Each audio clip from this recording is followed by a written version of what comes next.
Welcome back, and perfect timing there is Scott Pollack, who's taking a look at the Carabiners. Sorry, I was trying to sneak a little bite in there. My apologies. You didn't tune in to hear lip smacking. You tuned in to see people come down the building, and we thank you for doing that here on our Special Olympics of Delaware Over the Edge broadcast. I want to thank all the Over the Edge members from across the country tuning in. A cool thing about this is that they are tuning in because we're the only one in the country carrying this event live or carrying this type of thing live. So a great honor for everybody involved, and a big thank you to the Special Olympics for asking us to be a part of this. There are many places they could go for this service, and we are honored that the phone rang for us about a year and a half ago, maybe 2 years ago. We've been planning this thing, for a while. There's a tweet there from a family member of Scott. And he's letting us know he'll be on the yellow rope, and there he goes down the yellow rope. All right, everybody, coming down the yellow rope for his very first time. Scott Pollack's first time down, as we hear there from the DJ down on the base of 300 Delaware Avenue. And Marianne's coming down for the 5th time, so she knows what she's doing.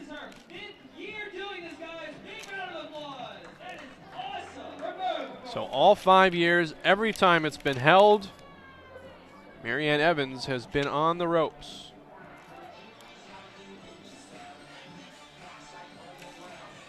She's retired. Her job is now being a mother of Leanne, the Special Olympian, and grandmother to the grands, she says. Leanne has Down syndrome, athlete who participates in volleyball, bowling, basketball, swimming, roller skating. She was needed at work today and unfortunately was not able to make it to watch, so I'm hoping the power of the internet is allowing her to either watch now or in the future to tune in and watch her mother go down the side of the building. 5th-year edger who uses Leanne as her inspiration, and it's hard to not use that as inspiration. An incredible inspiration. And Scott Pollack, this is his first time. Wants to shout out all those who donated, his coworkers, friends, family. And they deserve the utmost gratitude, and hopefully we'll receive a great deal of entertainment value watching him slowly descend 17 stories, and he's doing a pretty good job. He's staying toe-to-toe there with Marianne Evans, who's done it 5 times. I don't know if she agreed to that and said, hey, I'll help you out, but maybe not. Maybe he is that good.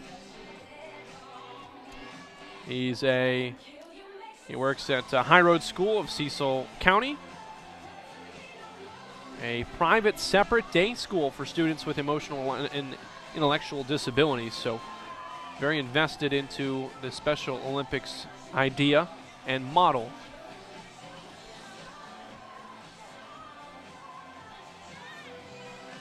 He says he's deathly afraid of heights, so his first look over the edge will be quite an experience, and he's nearing the end of his experience now. He wanted to show his students that fears and setbacks can be overcome, the same thing that we've been talking about all broadcast long. Overcome those adversities. He wants to be a positive role model for everybody tuning in, watching, or here today, anybody he can come in contact with. So big thank you to Scott for all of that. And now officially going over the edge. So Scott Pollack and Marianne Evans there finishing up. As we welcome back John Busby. And John, Scott just read all the things that he said, saying all the right things. He wants you to know that you can overcome these things. Look at me go. I'm definitely afraid of heights. Yeah, and that's we've heard that. It's not the first time we've heard it. We've heard that a lot over the 5 years. People coming in and overcoming an obstacle. You can see the joy on his face. The High Road School I heard you mention. There is one in Delaware also. They actually competed in Special Olympics for the first time this year. They did bowling, and they had a soccer team, had a great time. So it's a relationship we look forward to fostering moving forward. So congratulations to Scott. And, of course, Marianne Evans, veteran. Rock 5 star. years, rock star, and she always has a large following. We're not outside, but my guess is across the street there is a group of people lounging in chairs, which is what they typically do. Her husband and other supporters are over there, and they watch her come down and cheer her on. And Marianne is one of those people, and I've been here, this is my 26th year in Special Olympics, and she is one of those people that does whatever you ask her. She lives in Smyrna. She is involved with the Kent Wildcats. She plays a very active role down there. She's on the committee. She's part of the leadership team. Her daughter, Leanne, is very involved in Special Olympics, and as you heard, she works. And, that's one of the things that sometimes surprises people when we talk about our Special Olympics athletes and you get to know them. And as Marianne makes her way into the broadcast Not even out of the room gear. Here, not she even knows out of the gear. deal. 5 Knows years, the deal. piece of cake. Have a seat, Marianne. Why don't you take your helmet off so you can get that headset on? And we were just literally just talking about you and how Leanne couldn't be here today because of work. At least you wrote that down. And, our Special Olympics athletes, a lot of them work if they're not in school, and they've got to pick and choose when they're going to use their vacation time, just like you and I have to do. And Leanne chose to go to work rather than come watch Mom go down the building for the 5th time. She probably thought, well, I can miss a day of pay or come watch you do something I've seen do 100 times. So, Marianne, we've asked the same question to everybody that's done it more than once. You're the first person to come on the air who's done it all 5 years. First of all, congratulations. Thank you for the dedication of doing that. I went over for the first time yesterday, so I can finally talk about what the experience is like. But what I can't talk about is what it's like when you do it a 2nd, 3rd, 4th, or 5th time. Is it just as exhilarating, just as nerve-wracking when you're on top of that building? Yes. Yeah. Once you get started, once you're down off of that mat, then Right. You got it. But when they tell you to lean back, you're like, ooh. So it's as exuberating. So, but it's wonderful. And you came down pretty much without much of an effort. It looked like, at least from here. Yeah. Did you lock up at all? No, thank goodness. Now, have you locked up before? No, and I'm always afraid I'm going to lock up. That's impressive because we've been talking to, I didn't lock up yesterday, but we had Kayla Miller on here who has done it, and she said she's locked up a few times. And we talked about how really doesn't matter whether you're doing it for the first time or the 5th, there is a chance you're going to lock up. So it's surprising and that you haven't locked up, really. I'm always afraid I'm going to because I don't think I could get it, Right. tell you to pull up on it. Right, yeah. I don't think I could, I'm sure if I Well, had it's funny to, because when I was about halfway down yesterday, and I went over on Media Day yesterday, what I thought about more than anything was please don't lock up for the same reason. That's right. I was going smooth. It was a great experience. I thought the last thing I want to do is lock up, and even though I actually practiced unlocking on the top because we had a little bit more time, and the last thing I wanted to do was worry about that. Now, you're also the first person we've had on who came down with the old system where you had to squeeze your way down. Oh, no. Right? Remember that? No, yeah. you must have. Oh, you mean, yes. And, I'm sorry. And it I hurt thought your you meant arm. today. Not yeah. today, no. Yeah. Today's the lever. Well, what's it? I mean, this is much easier. Well, I would see, assume, I or don't no? Maybe not. Well, I told them that because it was new, it scared me. They had it last year too, and I don't like it as well. Oh, you like the old way? Yeah. Really? Although I do agree, the old way hurts your hand. Right. Yep. Yeah. But this, I couldn't get a smooth. I kept jerking myself. Right. You know. But I'm sure 5 more years and I'll at least I'll know how to do it. So. Now, is your crowd? We commented how typically you have a crowd across the street that make a day out of it. And, my crowd has disappeared. I don't think any of them are out there. Oh no! Yeah. That's because you've been doing it too many years. Yeah, that's why. that's it. Yeah, It might be because it's just you can watch it online. That could be too. They're all home watching it. Well, my I shouldn't tell this on the radio. My husband had to have a stress test this morning. Uh-oh. So he's fine. It was a precautionary. Well, that's good. But I said that doesn't seem right. Who should be having the stress test? Don't steal my stressful moment. Yeah. So, I'm sure he's fine, but he, when they give you the appointment, right, you go. Yeah, you don't wait. So, Now, you've been involved 25 plus years in Special Olympics, and your daughter was probably 8 when she started, I assume. Yes. Or darn close to it. Yeah. And how old is Leanne now? 33. 33. And so, what has Special Olympics how has it changed her life, and how has it impacted your family's life? Oh, it's so wonderful. Well, for one thing, I like it because of the physical activity. It gives her exercise. Right. I mean, that in itself, but also the friends. It's something for her to do. It's all about her, not about us or her brothers or, whatever. It's about her, and she feels like, she's a champ. She just did roller skating, and she's bragging to everybody that she got a bronze medal and a silver medal. All excited. She doesn't tell anybody that she was the only racer in the doesn't matter. In the gold. That's right. Doesn't matter. That's right. It's she like that golf shot I hit closer to the hole. Doesn't matter how it got there. It's close to the hole. So she loves it. It's a wonderful program, and she, looking forward to summer games and swimming. Oh, that's great. Yeah. Great. Good. So I appreciate all you all do. This is a great event. I love to raise money for Special Olympics, so this is a fun way of doing it. Well, and you're really a part of it at the grassroots level. We talked about your involvement with the Wildcats and even before that, and how you're one of those people, if we ask you to do something, you get it done and you figure it out along the way, and so we appreciate that. Thank you. Thanks again for stopping by. Thanks for being part of your 5th event. We'll see you next year to celebrate your 6th anniversary. Sounds Thank good. you. Thank Marianne you. Evans from the Kent Wildcats, one of a few of 5-year repellers who are going down for the 5th year. And we've got a little bit of a lull in action here where Corinne is going to let us know who's coming up next. We've got Melissa, Renzi Justice, and Lynette Malnak will be up on the rope next. We're going to bring in Drew and Levita Mofatt, who we saw go down the building side by side. And actually, we're going to give them a couple headsets here, let them chat together. And we're not going to keep you long. We know you have fans outside. We saw that coming down there. How was it? Second time? It was awesome. Still, second go-around was great. Actually, we took our time this year. Last year, we decided to race. This year, we decided to take in the views. So it was outstanding, beautiful day out there. Could see forever. Levita, same opinion?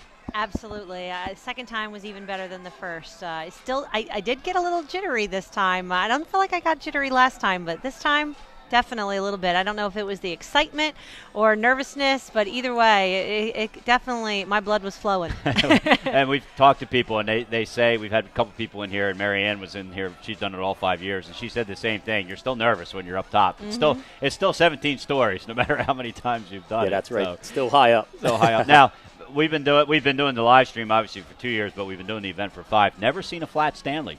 Never seen a flat Stanley. Jimmy pointed that out. I was talking to Kayla Miller, and you guys were up there, and he's pointing at your helmet, and I'm thinking, we've seen GoPros before. Right. And all of a sudden, you turn around, and there's Flat Stanley. Explain why. Why is Flat Stanley here? Well, my daughter Bree is 7, and she's in the 1st grade, and her teacher is doing this Flat Stanley unit, and we neglected to take him for our anniversary trip to New Orleans, and I felt horrible, so Flat Stanley now has a spot on our back door with a magnet. So whenever we go out the back door, if we're going somewhere special, we take Flat Stanley. It's safe to say, and I know how that works. I've done it with my kids. Didn't get to go 220 feet Flat Stanley in my house, but I guaranteed she'll be the only one who took Flat Stanley down the side of a building. So that's good for them. She now, was Drew, pretty excited. You both had fans here, people from your schools, and I think people were watching you back at school too.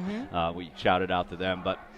You had a group at the bottom with the shirts that you got there, and the excitement that the kids had watching you come down, and we've always talked about, and you're the perfect models for what we thought this event could become and is becoming, and that is, people rally and support, whether it's in a school or a business or a church or organization, around somebody, that's popular or in a key spot, and really rally and support. What were some of the things you did, I'll ask you first, Drew, in your school to prepare for this, both raising money, that type of thing? Yeah, we have actually done a lot. It was great as a second-year go-around with our special programming students. We had several here last year, and from the get-go of the year, they were asking, are we doing it again?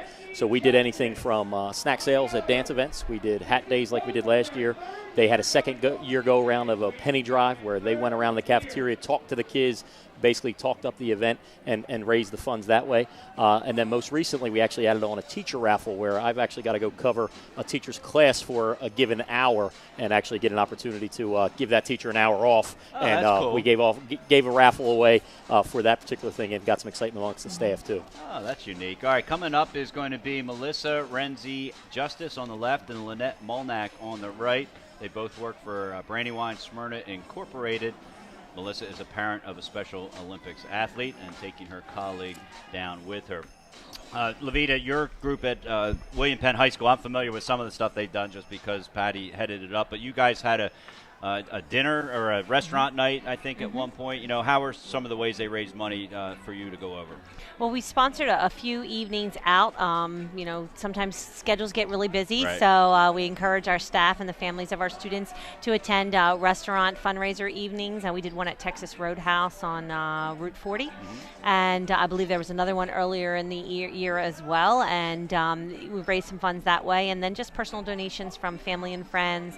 And the staff in Colonial School District is always very supportive of this event, and you know, the donations are still coming in as we speak. So it's been a real eye-opening experience. I think one year to the next, you kind of live and you learn. You know, what are the best ways? Of course, social media is always a great way of getting the word out.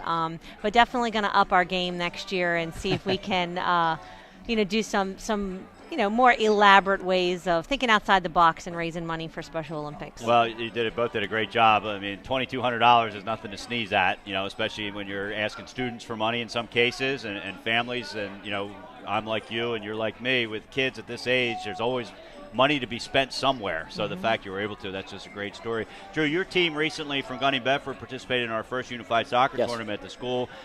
We talked about, you know, what a great job they've done pulling that all together there. Bryn Ponte, the teacher at Gunny Bedford, coming in as a first-year person, never been involved in Special Olympics, and as I told her, she was like a 20-year veteran in a lot of ways when I deal with the school system. What was the atmosphere like when that team came back and leading up to it, you know, around your school? How did that impact your school environment as a whole, having a Special Olympics team like that? I'll tell you what, I can't speak more highly of having groups like that and having them involved in special events like these things. Kids get to see them wearing, you know, special T-shirts or special, you know, shirts of any sort where they stand out, and the unified partners that are involved with them. There's definitely a lot of excitement. Typically, we put on something the day they're going out to the events, so the entire school knows that they're leaving. When they come back, we're doing some pictures with them. You know, kids are high-fiving. It's a really, really cool event. And again, just having all of the students kind of know who these students are and what they do, and really treat them like they're like any other individual. It's an outstanding thing, and they are like any other individual. You know, though challenges here or there, they are great kids. They do great things, and like I said, the school community really supports that of all age levels, and it's outstanding to see. Like I said, a lot of happiness and joy brought from that. And that's great, and I know they had a great experience, and it was wonderful to see that. And you mentioned Unified Partners, and we talked a little bit about that. Unified Partners are peers without a disability. And your daughter, you mentioned Bree and Flat Stanley, your other daughter, Drew, who is in third grade, I believe. She had an experience for the first time as a Unified Partner in the bowling. And, you know, what was that like for her? And she is an athlete. You both were athletes, and both your kids are athletes, but she got to experience being an athlete on a Special Olympics team. And what was that like? Absolutely. You know, she had been speaking about her partner in the Special Olympics Unified Partner Program for months leading up to the event, and I finally was able to meet him at the bowling event. His name is Idris, and just so endearing towards one another. I was so proud of her and her school and what they did for Special Olympics, and just again, like what Drew said, the happiness on everyone's face that's involved is just absolutely, it warms your heart. And she's now told me that she wants to be a special education teacher, and she wants to work with special needs students. And you know, she was a little disappointed she didn't get to work with the basketball program in the spring. And I told her, I said, you know, this is a great opportunity for every student to enjoy. And she understood that. But she's really has her fingers crossed that she's going to be able to be a unified partner again next year. Well, so the good thing about being bowling is she gets out of school longer. Basketball is 40 minutes in a gym. Bowling is half an hour to the bowling alley. You hang out there. It's a half a day, so that's good. Well, I was glad she was able to do the bowling. bowling. I'm not a big fan of bowling, but when she said she was able to do that, I said, great, because now I don't have to take you bowling so much. That's funny. Yeah, and I was at that event, and she looked like she was having a good time. She was having a blast. All right, well, listen, we appreciate you both stopping by. Thanks for being part of the event again for the second year in a row. We'll let you go so you can get back out and chat with people. But thank you again, Drew Mofatt, Principal Gunny Bedford, Levita Mofatt, Guidance Counselor at William Penn High School, both gone over the edge for the second year in a row. John, Thanks so thank much. you. Thank you, All right. Mr. Bugby. Enjoy the rest of the day. All right, back on the screen there, we've got Renzi Justice, and Lynette Malnak, who are coming toward the end of their descent. So a couple more rappellers coming down there as we head into the afternoon hours. And, Jimmy's back on the headset here, and it's 12:08 according to my clock. And you know, the morning's gone rather quickly. We talked about last year how all of a sudden, boom, it was 4 o'clock, and I kind of wondered whether the same was going to happen this year, and it really has when you think we've been on the air for 3 hours. Yeah, it's we didn't notice how quick it went until the very end, and then we didn't have a chance to enjoy it. But now, you know, it's like when you say a baseball game's going quickly, and then you talk about it, and then it doesn't. But, you know, this is going to go at the pace it's going to go, and, you know, it's an enjoyable thing to be around and be at. And I know that, you know, we just had a couple entire schools tuning in watch, especially for the Moffatts who were just here. So they're probably back at work learning whatever it is that they're learning today. But, you know, we are at 2,984 people have tuned in to watch this event over the 2 years. So that, you know, for us is a great number. We're really excited to all those people that were able to tune in and watch. And we've gotten a lot of comments and tweets as well. So continue to send in your tweets, #OverTheEdgeDE, so we can show your tweet live on the stream. Now, the stream, if you missed it, you missed your part, whatever, it will be up in about, we've been breaking it into 3-hour chunks. We've only done it once so far, but we'll break it into about 3-hour chunks. That way we can upload it on the places we're going to upload it. Your guys' YouTube channel, which is a great place for it to be rewatched. And then you guys can rewatch it all you want. Have it forever and ever and ever and relive this moment, because those coming down don't see it the way that we're seeing it right now. Right, and so they'll be interested to see themselves coming down. And so if you haven't tweeted yet, please do, Over the Edge DE, and we will get them up on the screen and comment on them so that when the folks actually do get to rewatch themselves coming down, they will see that opportunity. If you're just tuning in, this is the live internet stream of the 2015 Over the Edge event to benefit Special Olympics Delaware. It's in its 5th year. The sponsors are TD Bank, Brandywine Realty Trust, Newcastle County Fire Service, and Delaware Law Enforcement for Special Olympics.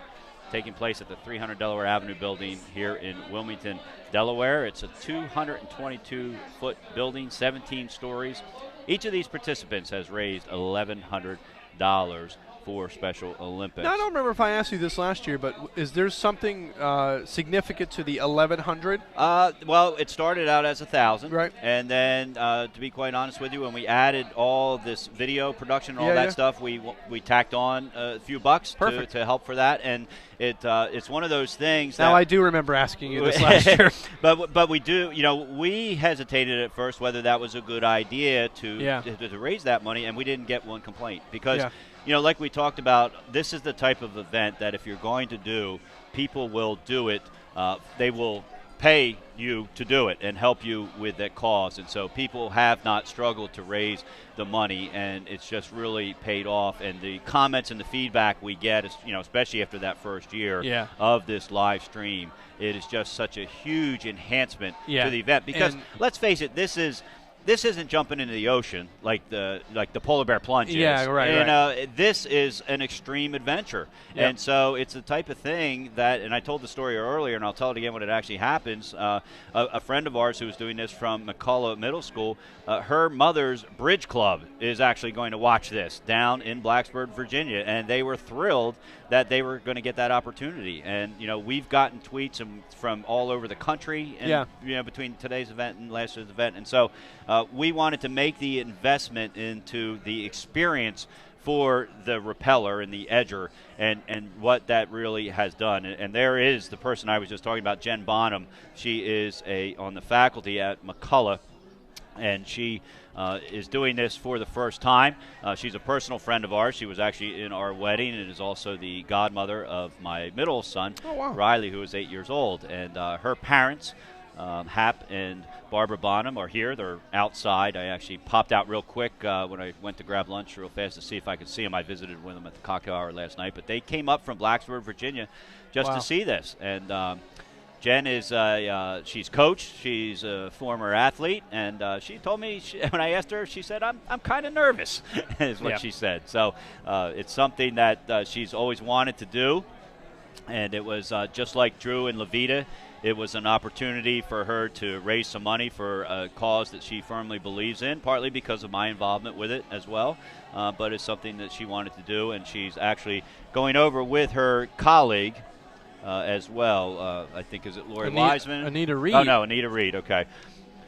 Lori Wiseman will be going down shortly, and that is Jen's colleague. So we've got Anita Reed and Jennifer Bonham, and Anita is the parent of a Special Olympic athlete. Yep.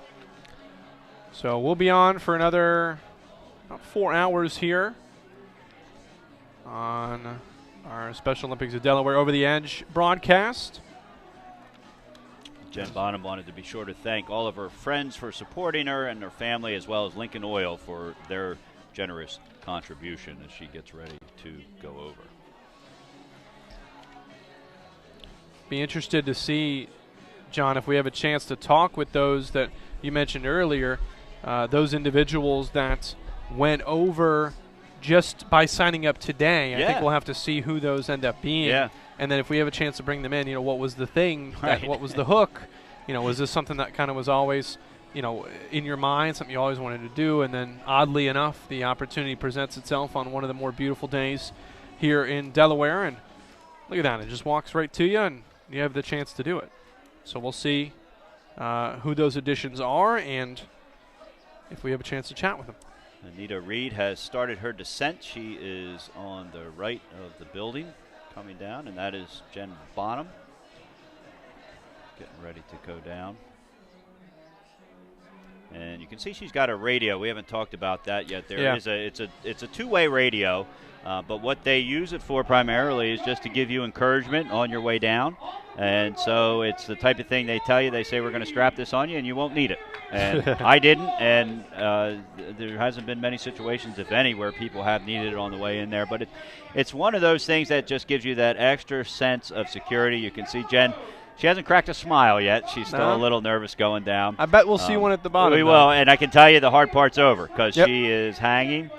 And you can see the text, and again, we've talked about that, and we can't stress that enough, how much attention to detail they pay from the very start to the bottom when you get there, and it just makes it such a secure feeling, and we hear that over and over and over, all the security checks, the checks and balances, and you can see these guys that you're seeing in the picture there, the 5 of them, they do this all the time on buildings much higher than this, and you can still see every one of them is tethered to a pole so that nothing can happen. And that is the safety and security measurements that Over the Edge USA takes. And it doesn't matter whether you're going down for the first time, the 5th time, or you're employed by the company and go down all the time or a part of this event.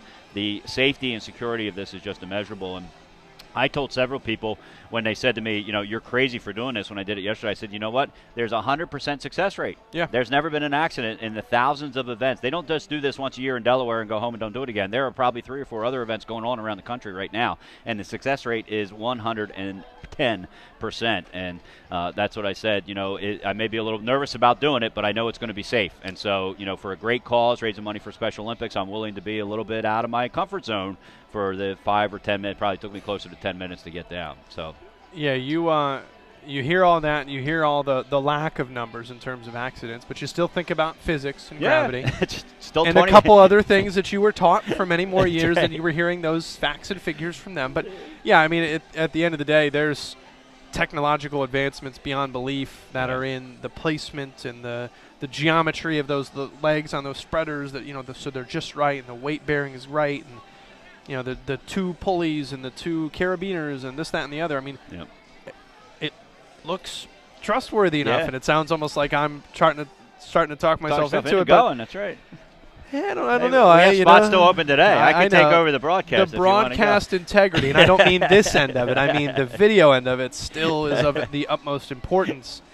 So that will be my cop-out, I think, for as long as I for can this use year. it. Yeah. So there you have it again. Jen Bonham on the left and Anita Reed on the right, making their way down. And Anita didn't let us know how many years she's been doing this. Jen, I know, is doing it for the first year and doing it very smoothly, I must say. And once you get going, and they do tell you this, and I can vouch for it, having done it yesterday. Once you get over that first ledge and your feet hit the glass, it is a rather smooth descent from that point. And you get to a point where you get very comfortable. And I found the key for me was to get into a pace, more or less. I didn't want to stop and start and stop and start. I wanted to get into a little pace. And you can see both Anita and Jen are showing you exactly that is what they are doing. They have paced themselves. Wow, what's that? The camera guys were telling me that they got this guy rappelling on another building with minimal safety stuff. He's painting. We're cleaning the windows. So just for comparison's sake, that's how much security's on this end of the deal. Wow. Well, He's cleaning windows close by. He's not interfering with our event, but not he's at all. cleaning windows. So, wow, what did they know we saw there? Somebody cleaning windows on another building somewhere else, and our cameraman upstairs, or camera person, I should say, got a photo of it. Mike Windley up there. Mike Whitley, good job getting that shot, and much safer coming down with the Over the Edge USA Correct. folks doing that. So a nice job. All right, Lisa Smith, who runs this event, just dropped off some stats for me. We're up to 85 edgers, 4 walk-ups today. Oh, wow. So, and that's an all-time high. We have had walk-ups before in the four previous years. We've never had 4 in one day. And you brought up a great point, Jimmy. I'll be interested to say why they decided today was the day. What was it? Whether they walked by and saw it or watched the live stream and is in a building down the street and decided I want to do that or not. 48% of the edgers are male, 52% female. So it tells you that it's pretty much right down the middle, male, female, and 41% are what we call veteran edgers, which means they've done it before, as you've seen Anita getting ready to land there, safe and sound, parent of a Special Olympics athlete. And that 41% is, I can't say it's the highest in the country because I don't know that for a fact, but I do know that when we first did this event, Jen Bonham making that last descent here, she'll land, when they first did this event, or we did this event, and we asked the Over the Edge company, what's it like the second year? In other words, you get 100 people here the first year, or whatever the number is. How many of them are coming back and do it a second time? And they told us to probably expect less than 10% of what we call a repeat participation rate. Right. And that number, that 41%, is actually higher than last year. Last year was 33%. I looked up in my notes from last year. And so the fact that we have that many people coming back and do it again. But, you know, every single person we've brought in here to go on the air with us, we've had a couple first-timers like Chip Thomas, Sean Hoffman. They've basically already committed to doing it again. And then you get the veterans like Drew and Levita were, like Kayla Miller was, and they've done it for a second or third time. They're going to do it again next year. And so is Marianne Evans going to do it again next year. And so it's an event that just continues to grow in terms of participation with that. There's Anita giving some high fives and big smiles there. It's a lot like everything, the first step. Yes. And that literally here, the first step of signing up and agreeing to it, and then the next step and the next step. And then there's the first step when you come to the event. But, yeah, maybe it's a hooked thing. It's an adrenaline rush thing. Once you conquer something the first time, the adrenaline rush is, you know, I want to do it better. I want to do it faster. I want to do it again. And then it becomes parasailing, hang gliding, things like that. Not maybe, for me. Maybe. Not for for some me. people. I don't know. But, you know, you bring that up, and we had a woman earlier today, Jeanette Halliburton, who was obviously, she was at the top ready to go over and very nervous and hesitated and stalled and had some, you know, didn't want to go, and then she went. And imagine the feeling of that accomplishment, to be that nervous and then to all of a sudden to go over the edge and do that. And so just a great effort by her. To do that. So and then it's all worth it when you hit the ground and everything comes full circle or in a straight line, technically. and you don't hit the ground. You come down soft. When you all right, sorry. Phraseology getting us in trouble there. Yep. And that was Jen and Lori, Jen Bonham, who just landed, and Lori Wiseman, who is going to be coming down. And we'll find out who is going to be coming down. Captain America shirt there, I believe, there you right? go. Yeah, I don't think we've seen a Captain America shirt. We saw Flat Stanley today. We've seen Spider-Man shirts, seen a few different things. I want to take a moment to thank the people who came down yesterday with the media.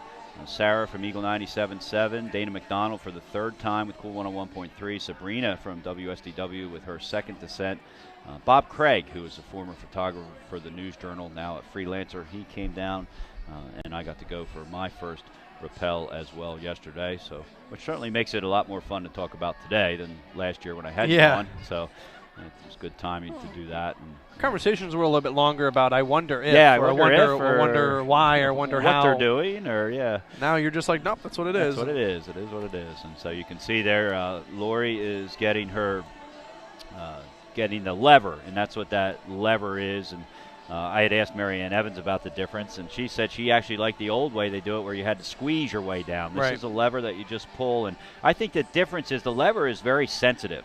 The squeeze thing, you really had to squeeze to get yourself moving, and that's what caused the pain. And not pain, wrong term.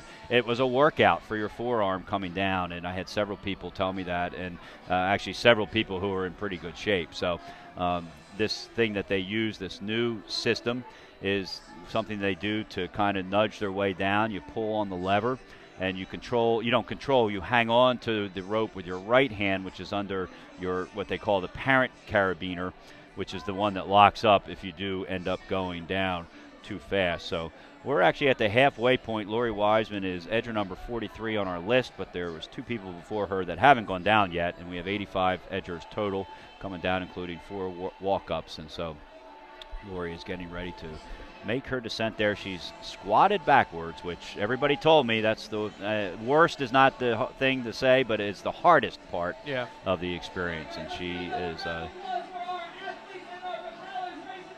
there they go. That point right there. That point, she's still up on that ledge part that you see in the pictures on the wall, and now she's dipping underneath that. And that's when I felt really good. And the text told me that. They said, these first couple steps, be careful. It could be a little slippery. They have a cloth out there for you to step on. And then once you get on the windows, they said, everything gets easier because you get a little bit further away. She's got to still take that step there off the very top there to the windows. And the texts were exactly right. All these texts do that. In fact, they tested out yesterday. They also tested it this morning. And at some point, if they feel it's necessary, they will do what they call a rope check during the day today, where some of the experienced techs will do that. So this, again, is Lori Wiseman heading down. She is a 6th grade math teacher at McCullough. So this is Jen Bonham's colleague I was referring to earlier, and she is in the Colonial School District. And they've taken on the challenge of support Special Olympics. And they actually, what they did at this school is students and staff, they had what's called a penny vote.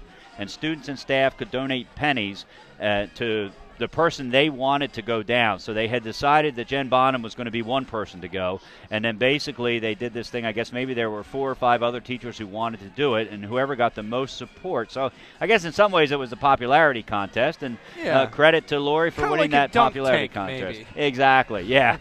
So she says her inspirations is all the students at her school, and her son Tony Manley, her husband Joe Wiseman, family and friends.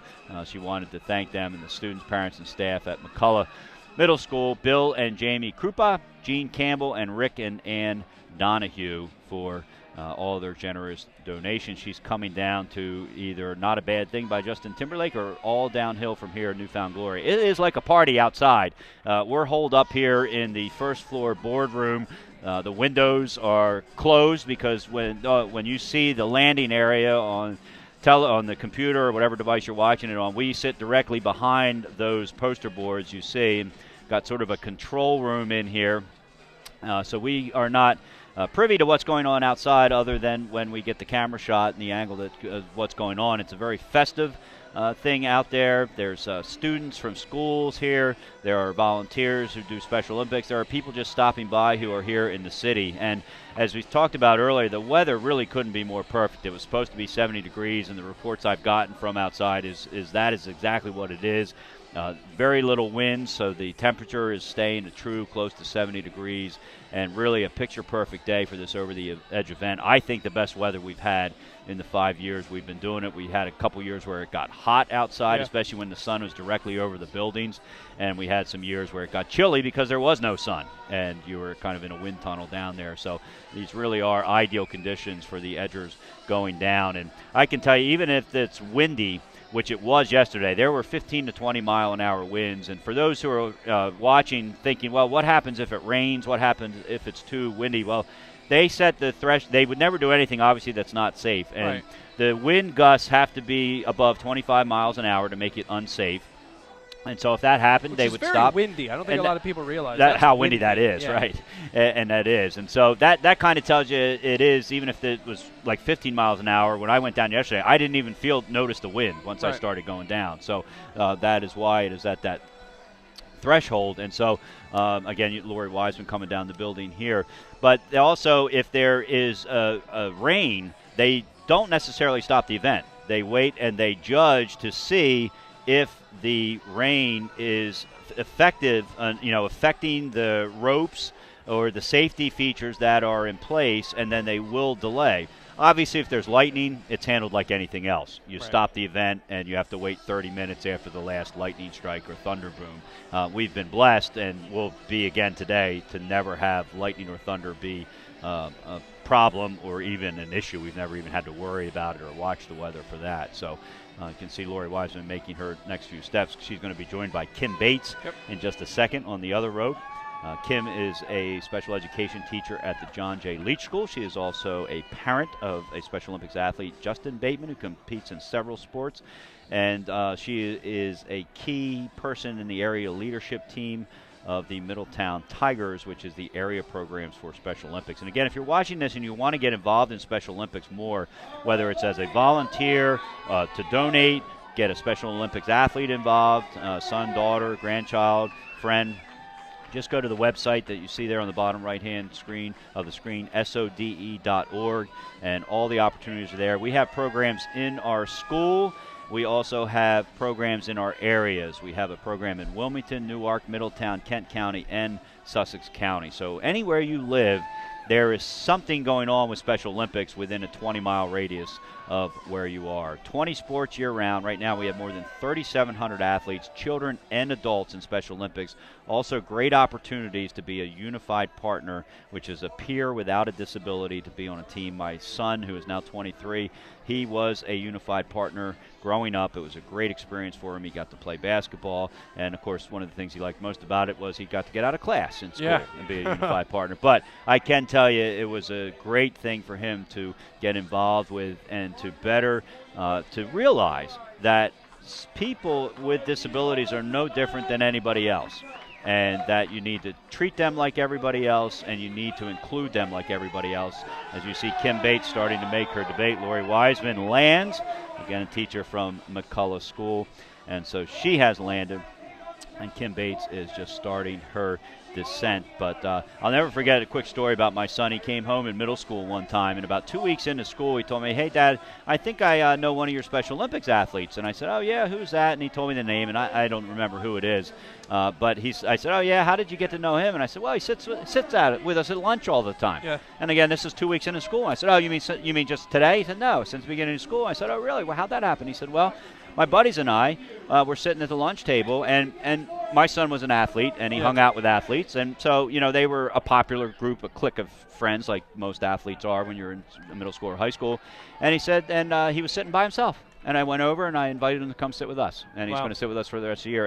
And all of that was because of his experience as a unified. How proud! It might have been one of my proudest moments as a father, that he took that initiative when he didn't have to, and nobody would have criticized him for not doing it. But it was because of his experience with Special Olympics as a unified partner, and realizing that his friends are his friends, whether they're in Special Olympics or not, whether they have a disability or not. So.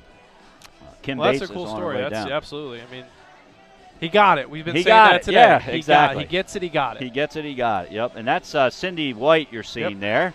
I recognize her. She's a volunteer for Special Olympics. Cindy White. Beating her to the punch on this now. Bank of America. And so she's going to be on that blue rope. and she works for Bank of America. She actually works in the support services group of Bank of America, and they, of course, employ people with disabilities to work at the bank, and so she is also very involved with the Wilmington Wizards. Kim Leach is on the rope on her way down the building, and she works for Leach School, as I talked about. She's been mother of Justin, who's been in Special Olympics for 13 years, and she's also a coach sports director for flag football and the volunteer and family liaison manager for the MOT Tigers. She does a lot down there. This is her 4th rappel, and she honestly says she enjoys it, but honestly, I do get a little nervous. Her favorite part's when she's near the bottom and she can hear the crowd cheering, and I shout out, "This is for you, Justin, I love you." And so Justin is here.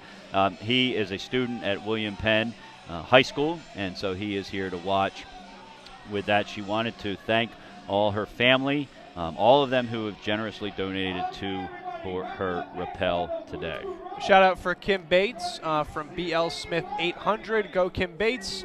Hashtag SO Team Delaware. Bowling Team Mom. There you go. Kim does it all down there for Middletown. Cindy White, as I mentioned, she is the athlete leadership coordinator for the Wilmington Wizards. Something we do in Special Olympics is we work with our athletes on being leaders, whether it's on boards or committees or speakers. And Cindy White heads that up. This is her 2nd year, and I still remember her coming in last year and chatting with us, Jimmy, afterward. And I think you'll recognize her when you see her without her helmet on. I'm starting to see faces that I recognize. And she couldn't talk enough about next year. Yeah. And it was her 1st year last year, and she was so excited about the experience and the opportunity to do that. So it was just a great experience for her last year, and she's coming back this year. As I mentioned, 41% of these people have done this event before, 2 of them on the side of the building right now, and that's a number that we're proud of, but also is a number that I'm probably safe to say is as high of a repeat participant rate as there is in the country for Over the Edge. I'm not sure if other states keep stats like that. Lisa Smith, who runs this event for Special Olympics Delaware, she does an incredible job with information like that not only is useful for us as broadcasters, but is generally stuff people are interested. I know I try to, when I gather information for a broadcast, any broadcast I do, I try to think, what would I want to know as a listener? Is there more men than women? As we said, 52% female, 48% males, that type of thing. And so she pulls that information together for us, and we appreciate that. It gives us good things to talk about as we see people come down. So a couple veterans there on the ropes right now,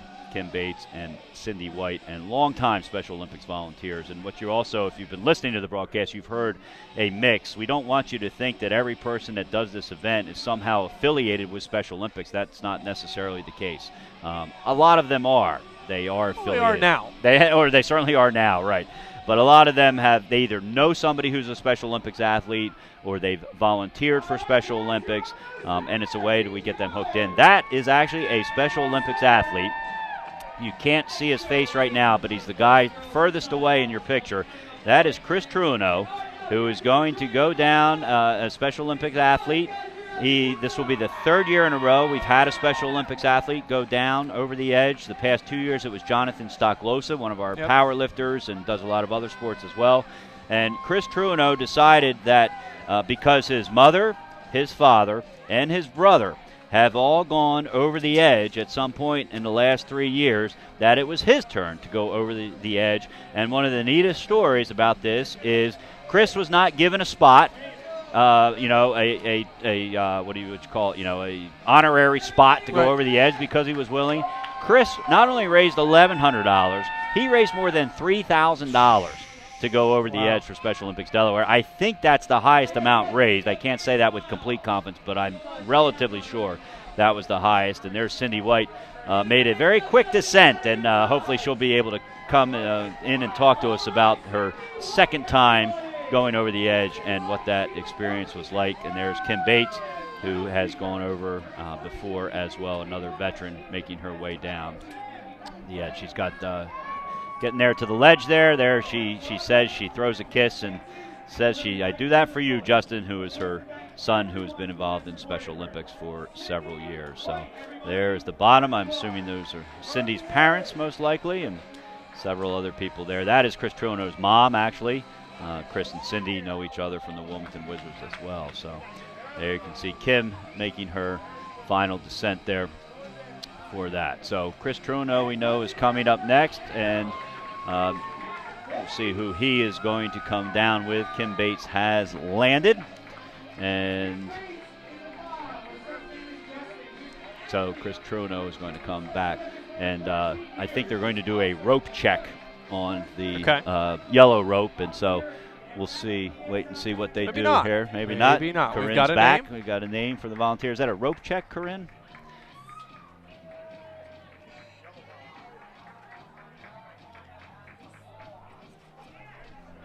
All right. Ray from the Delaware Rock Gym. Is Ray on our sheet? Ray might be one of those walk-ups. Really? We'll see if we can get some more information on Ray.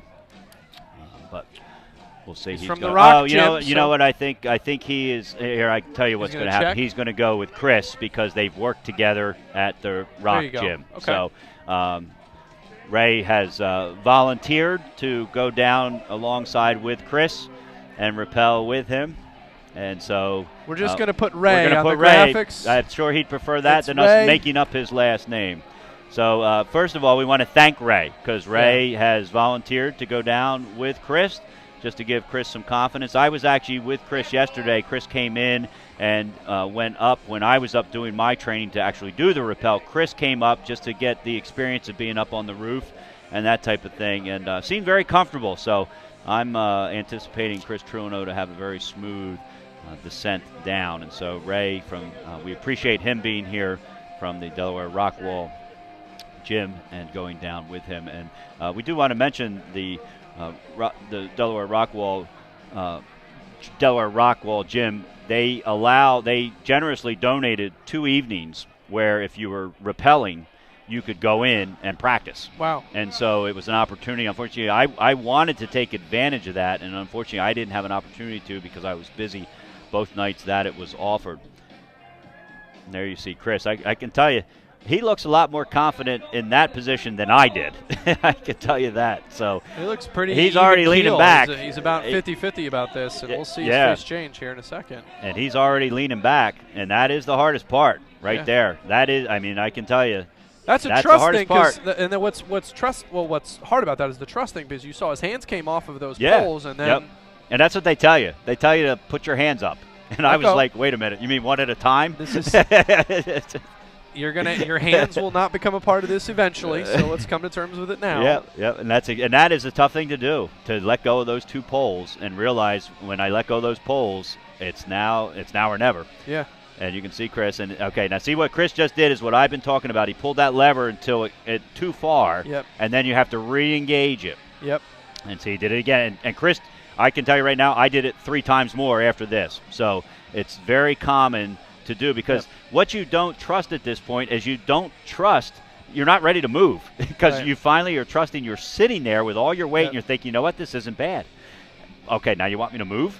And so it's one of those things it's hard to get the feel of.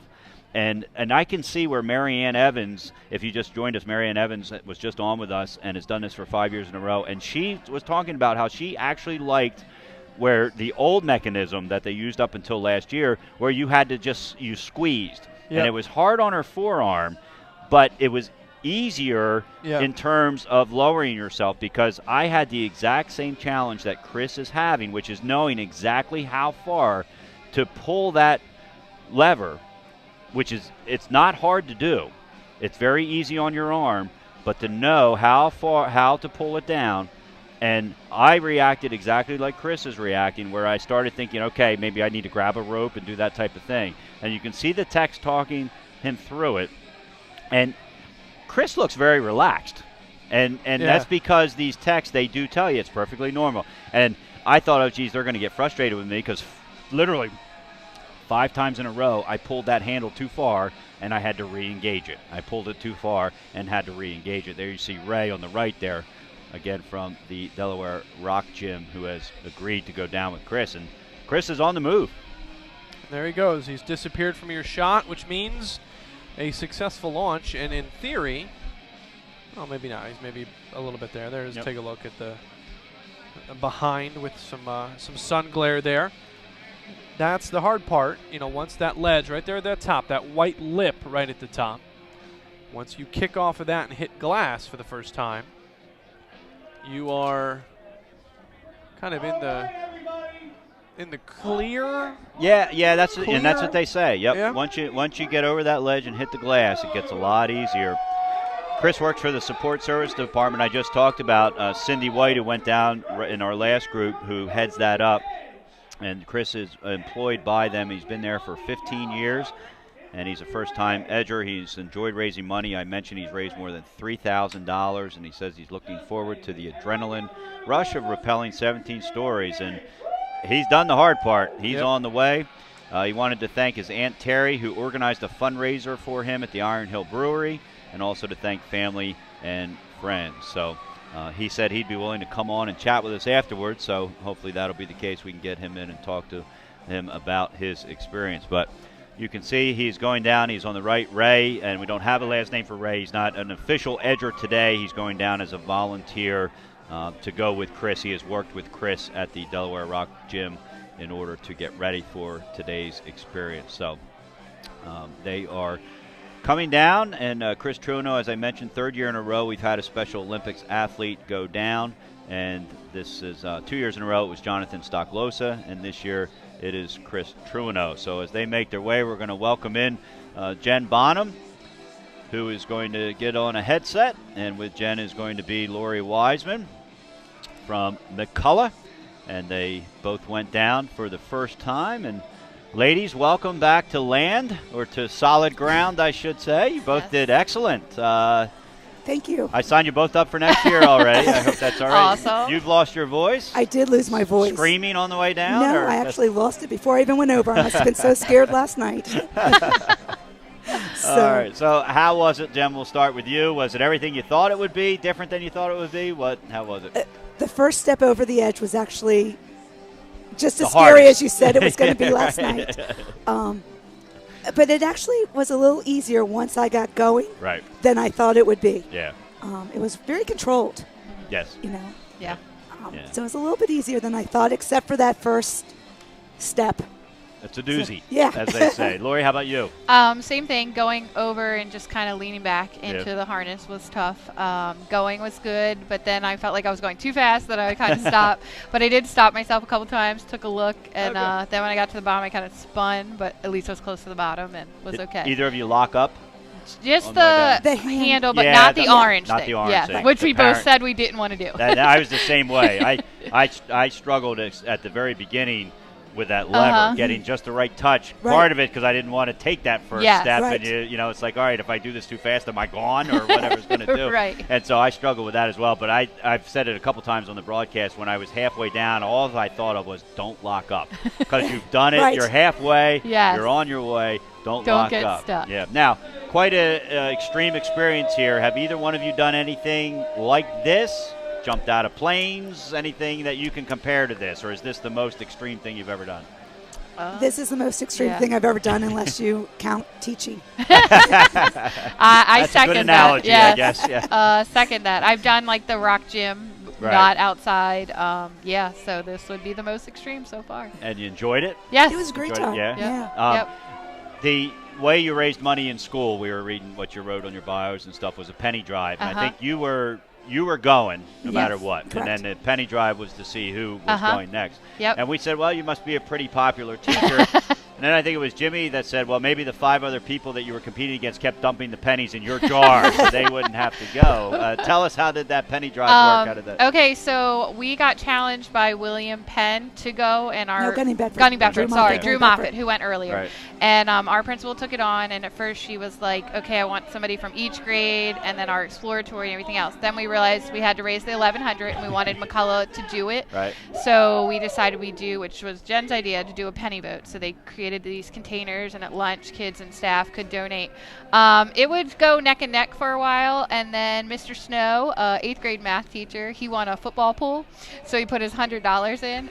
So then I reached out to my mom, who teaches at Wilbur, and got some teacher donations and was able to pull ahead at the end. Oh, so that's great. Yeah, it was good. Fun competition. Now, does that mean somebody's already in line to go next year? No. So you have to So figure we that could do all- you that. gotta Yeah, figure do that something all out again. Oh, Yep. that's great. Mhm. Good. Now, you know, you jokingly talk about the challenges of being a teacher and stuff like that, but you know, Special Olympics is one of those things, and I hear this from teachers all the time. It's kind of the bright side of teaching in a lot of ways. I mean, there's a lot of bright sides to teaching, but certainly Special Olympics. And I know you've coached varsity and JV. I'm not sure. I coach Lori, softball. You coach softball too, so you're aware of that as well. And what are the things that you see your players who aren't Special Olympics athletes? What do they get out of being part of a sports team? What are some of those things? Well, they learn sportsmanship and they learn to be part of a team and not an individual on their own. But they also learn how to compete and get that friendship within competition. Right. That's very important as they grow up. It is, and it's important as they go into the workplace as well. And we see that with our Special Olympics athletes. A lot of the lessons they learn about life are in sports, and so it is an important thing for them. So, would you do it again? And I'm not putting you on the spot here, but I'm just, is it the type of thing that you would consider doing again, or is it one of those things? I'm glad I did it, and I'll let somebody else do it next year. Or no, I think I'd do it again. I would do it again. Yeah, I think now, so. Did you? You said you stopped and looked down. Did you look down at any I point? looked around. At eye level, I never looked down. And I watched Jen. He said, "Do you want to look over?" And I said, "You know what? I think I do." And I watched her go a little bit too. And then I said, "I hope I don't regret this," but it was okay. Either one of you afraid of heights? No. No. So and so we've probably had 4 people in it. Not afraid of heights until you step over the edge. Right. Or look up from down. Yeah. So a lot of people are, and that's one thing I said, and I said that to my wife when I got home yesterday. She said, "Wow," and I said, it was very anxious and it was nerve-wracking. I said, I can't imagine being scared of heights. Right. And going to the top of that building. Yeah, I don't know. Even up on the practice roof. I think if you're scared of heights, that's when you bail out. Right. Yeah. But yet we were talking about we've never had anybody bail out in 5 years we've been Yes, doing we this. heard that this morning. Although Lori's students they said, "Well, you could be the first one." And I said, "No, Thanks I'm for going." the confidence. Yeah. Right? And you had a group here watching. Yes. Right? So, yeah, we had and family and we friends. shouted out to McCullough awesome. on the internet. They were watching back at school. Yeah, cool. they were. Thank you. I'll let you get back outside. Right. I know you got family and friends here and students, but we appreciate you both stopping by. And All thanks right. for going over the edge. Yep. John. Thank All right, you. thank you. All right, Lori Wiseman and Jen Bonham from McCullough Middle School. Going to head back outside where they've got students and family and friends waiting for them. 2 of several teachers from around the state of Delaware. If you're listening to this and your school's not involved, excellent way to get somebody. And it's kind of like almost like a team building activity. A lot of schools and businesses use it as, where you pick somebody to go over the edge, and the job of the people that pick the person is to rally support for that person to get them to go over the edge. It's $1,100. We've had 4 people who have come here today and said, "You know what? Here's a check. I'm going over the edge." And so if you're watching this and you're thinking to yourself, "Geez, I do want to do that, and I want to do it now," it's not too late. We do have a few slots open, but we would need you to come now and let us know that, not at 4 o'clock when we're the final few people are going down. Or if it's something you want to do next year, the registration link is live for the 2016 Over the Edge event. I believe it is going to be on the 2nd Thursday of the month. That's kind of the date that we're tied into. And you can go to SODE.org. That website is on the bottom right-hand corner of your screen. And click on the Over the Edge banner. And on the landing page, you will see Register for 2016. It's a $50 deposit that goes towards your $1,100. And then it gives you 12 months to raise money. And as our people who go over the edge will tell you, this is one of the easiest events they've ever had to raise money for because of the extreme adventure that is involved. It's not a 5K, it's not a golf tournament, it's not a walk for something. And those are all great events, but the reality of it is there's hundreds of them all year round. And so this is an opportunity for them to support you and do something that otherwise you wouldn't be doing it. Over the Edge for Special Olympics Delaware. You can see the sponsor banners there on the screen. TD Bank, Newcastle County Fire Service came on board as a first-time sponsor this year, and Brandywine Realty Trust, of course, the owners of the 300 Delaware Avenue building where this takes place. Delaware Law Enforcement for Special Olympics, critical in this event, a sponsor as well. Also want to thank Sheraton Suites. They actually provide the rooms for our techs who come in to town. They actually arrived on Tuesday and were here for Media Day yesterday, and they will fly back to their hometowns or on to the next event. Over the Edge Over the Edge is based in Canada, and so these techs, some of them come from there, but they do come from all around the country. They are experts and they are pros in what they do, and Chris Truino, an athlete for Special Olympics Delaware, is going over the edge right now. He is on your right. Ray from the Delaware Rock Gym is a volunteer. He volunteered to go down with Chris just to give him the confidence in case he needed it, and it looks like he's making out just fine. We've seen people go exactly like Chris is doing it. They're inching their way little by little. They're working that lever that if it goes too fast, you have to re-engage it, and Chris is doing that just fine, so he's doing an excellent job coming down, and hopefully we'll get a chance to talk with him. Once again, his entire family, his father, his brother, and his mother have all gone over the edge before, so Chris felt that it was probably his time to do so. So nice job by Chris. I think what's nice about this event is it's a great neutralizer, equalizer. Yeah. Because a lot of people, they're either more physically fit, faster, stronger, whatever it is. Right. There's really not much of that helps you here. Gravity's gravity, and the ability to calm yourself down is really something that everybody can have. And then it's very simple motions, and I think it's that's cool. That's a great equalizer because that allows everybody to do it, very approachable to the common person. But also, there's a lot of people that just can't get over that fear of heights, but still want to help out, right. and that's where those donations come in. That's where the egging somebody on comes in and really pays off. Yeah, sure does. And so, you can still donate to somebody's cause. You can just go and make a general donation at SODE.org. It all goes to the program here in Delaware. 3,700 children and adults with intellectual disabilities and hundreds of unified partners who are peers without disabilities of all ages. The program actually spans ages 2 and up. There is no upper age limit. We have a young athletes program for kids who are ages 2 to 7. And then once they turn 8 years old, they come into the traditional Special Olympics program. There's programs in schools, and there are programs in the community. 5 areas: the Wilmington Wizards, the Newark Dragons, the MOT Tigers, the Kent Wildcats, and the Sussex Riptide are the 5 areas throughout the state of Delaware. So if you want more information about Special Olympics, you've always wanted to coach, we provide training. We like our coaches to have experience either as players or coaches at some point, but it's not a requirement by any means. In fact, a lot of our head coaches now started out as assistant coaches with no coaching experience. Right. They just wanted to be part of the cause, and so they got involved. We have clinics for them and lots of opportunities to better educate yourself as a coach. And we guarantee, one of the things we do guarantee is you'll have a fun experience coaching Special Olympics athletes, because we've had several high school coaches. Ed Capadonna was one of them. He's in our Hall of Fame. He was a basketball coach at Ursuline Academy. Won, I think it was 3 state championships. He coached Val Whiting.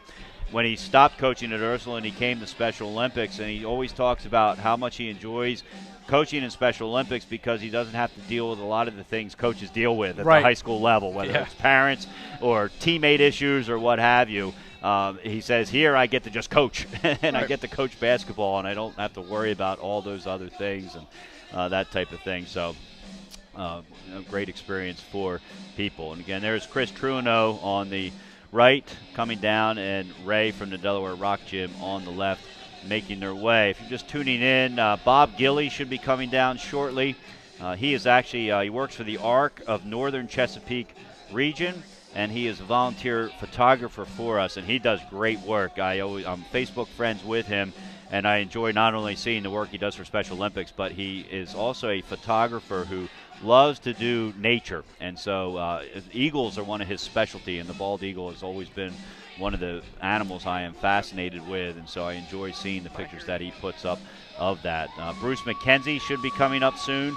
Scott Rickards, I think it's pronounced. Nancy Gallagher and Rachel Grimm going over the edge. She's a former intern with Special Olympics Delaware. So still to come. We're more than halfway, but just a little bit more than halfway. Our last repeller is due to come down at 4:20. According to the schedule, that will be Sharon Moorhead. But we did have 4 people walk up, and we're not sure if they're mixing them into the schedule or if they're going to all go at the end.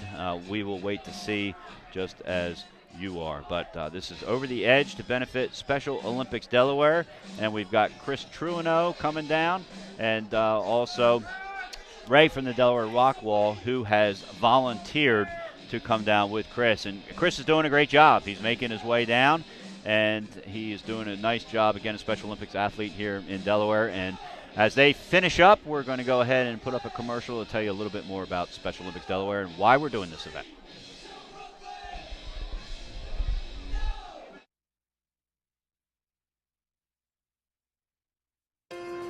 Sport teaches us. When we train, it teaches us to dream. When we struggle, it teaches us determination. When we win, it teaches us joy. And if we lose, sport teaches us the will to try again. Sport teaches us who we really are. Who can benefit most from this lesson? Those of us who are told most frequently that we can't. Those of us who are labeled most often by others. Those of us who are judged most unfairly and told that we are this or that. Sport teaches people who they really are, and we teach people sport. We're Special Olympics. Founded by Eunice Kennedy Shriver in 1968, we provide millions of athletes with intellectual disabilities in more than 170 countries the opportunity to experience all the empowering benefits of sport, with over 44,000 competitions a year and World Games every 2 years. And though it all starts with sports, Special Olympics is much more. We're a network of families who share information, understanding, and support. We're Special Olympics Healthy Athletes, the largest provider of free health services for people with intellectual disabilities. We're volunteers and builders of communities, reaching and helping people who would otherwise be forgotten in some of the most neglected areas of the world. We're bridge builders, helping to forge relationships and acceptance between our athletes and young people without intellectual disabilities, teaching them to become leaders in their own right. We're champions and advocates for learning, research, and policy changes across the globe. Most importantly, we're also a catalyst for social change. Because once you see what our athletes are capable of, you start to lose your preconceptions. So sport teaches people who they really are, and we teach people sports. But in the end, it's really they who teach us all.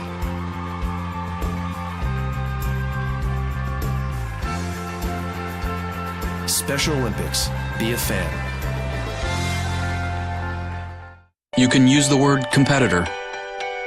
You can call them your friends or an inspiration. A brother, a hero, a mentor, a son, a teammate, a winner, a daughter, an athlete, a classmate, a worker, a runner, a leader, a human being. You can use a lot of words to describe people with intellectual disabilities, but retarded isn't one of them. Let's commit to ban the R word. Special Olympics. Be a fan.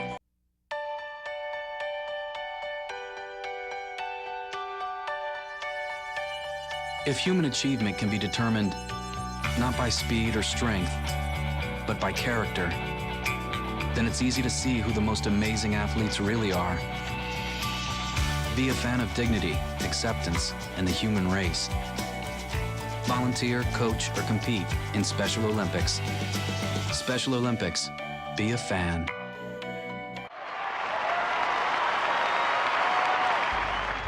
You are the stars, and the world is watching you. By your presence, you send a message to every village, every city, every nation. A message of hope, a message of victory.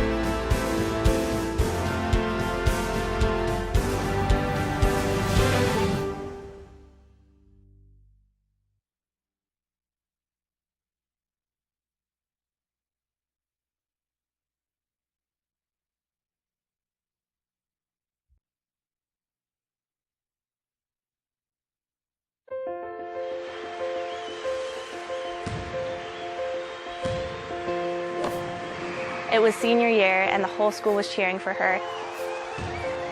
And just seeing the smile on her face, people were crying and people were cheering. Seeing how the whole school came together just for her, was the most amazing thing ever. Special Olympics is acceptance. Joy. Respect. It made me feel better about myself, being around thousands of people just cheering me on, and it was a fun experience, trust me. Special Olympics is about life and being accepted by everybody. Special Olympics is health. Education. Sports. It's made me who I am today. It's made me more outgoing. It's made me just more of a genuine person. When I got involved with Special Olympics, it kind of like brought me out of my shell. And it's not about disabilities, but it's about celebrating their abilities. When I was in 4th grade, my teacher told me she would never answer my questions because I had too many, and I was too dumb to understand the answers anyways. After joining Special Olympics, I know that's not the case.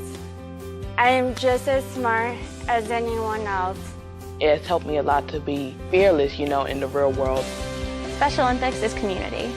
Special Olympics is friendship. My friends I've made through Special Olympics are the best people I've ever met in my life.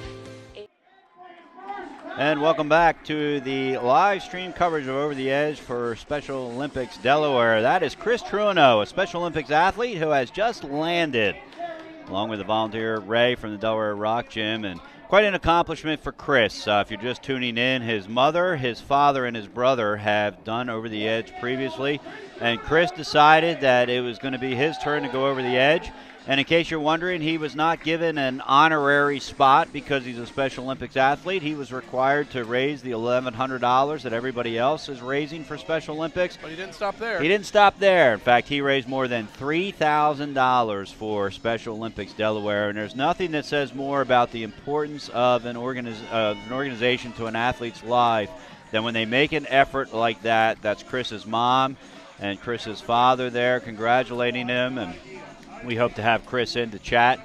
Not sure who that is. It's another Special Olympics athlete there right behind that lady and a friend of his. And so lots of people here cheering Chris on. Chris, as we mentioned, is a 15-year employee at Bank of America in the Support Services Department. And so probably some of his colleagues are here watching him as well, getting a lot of handshakes. And that is we talk about our athletes overcoming challenges and obstacles to get where they are today, whether it's in school and what they are able to accomplish, or in the community, or in the workforce, and or as an athlete, which is obviously what Special Olympics is all about. And what Chris Truino just did is certainly something he can be very proud of. He's one of only 2 athletes in Special Olympics Delaware to have ever gone over the edge. Jonathan Stocklosa, another one last year and the year before. And my guess is, Jimmy, if things work as they usually work in Special Olympics and in a lot of things, is that there's some Special Olympics athletes out there who saw this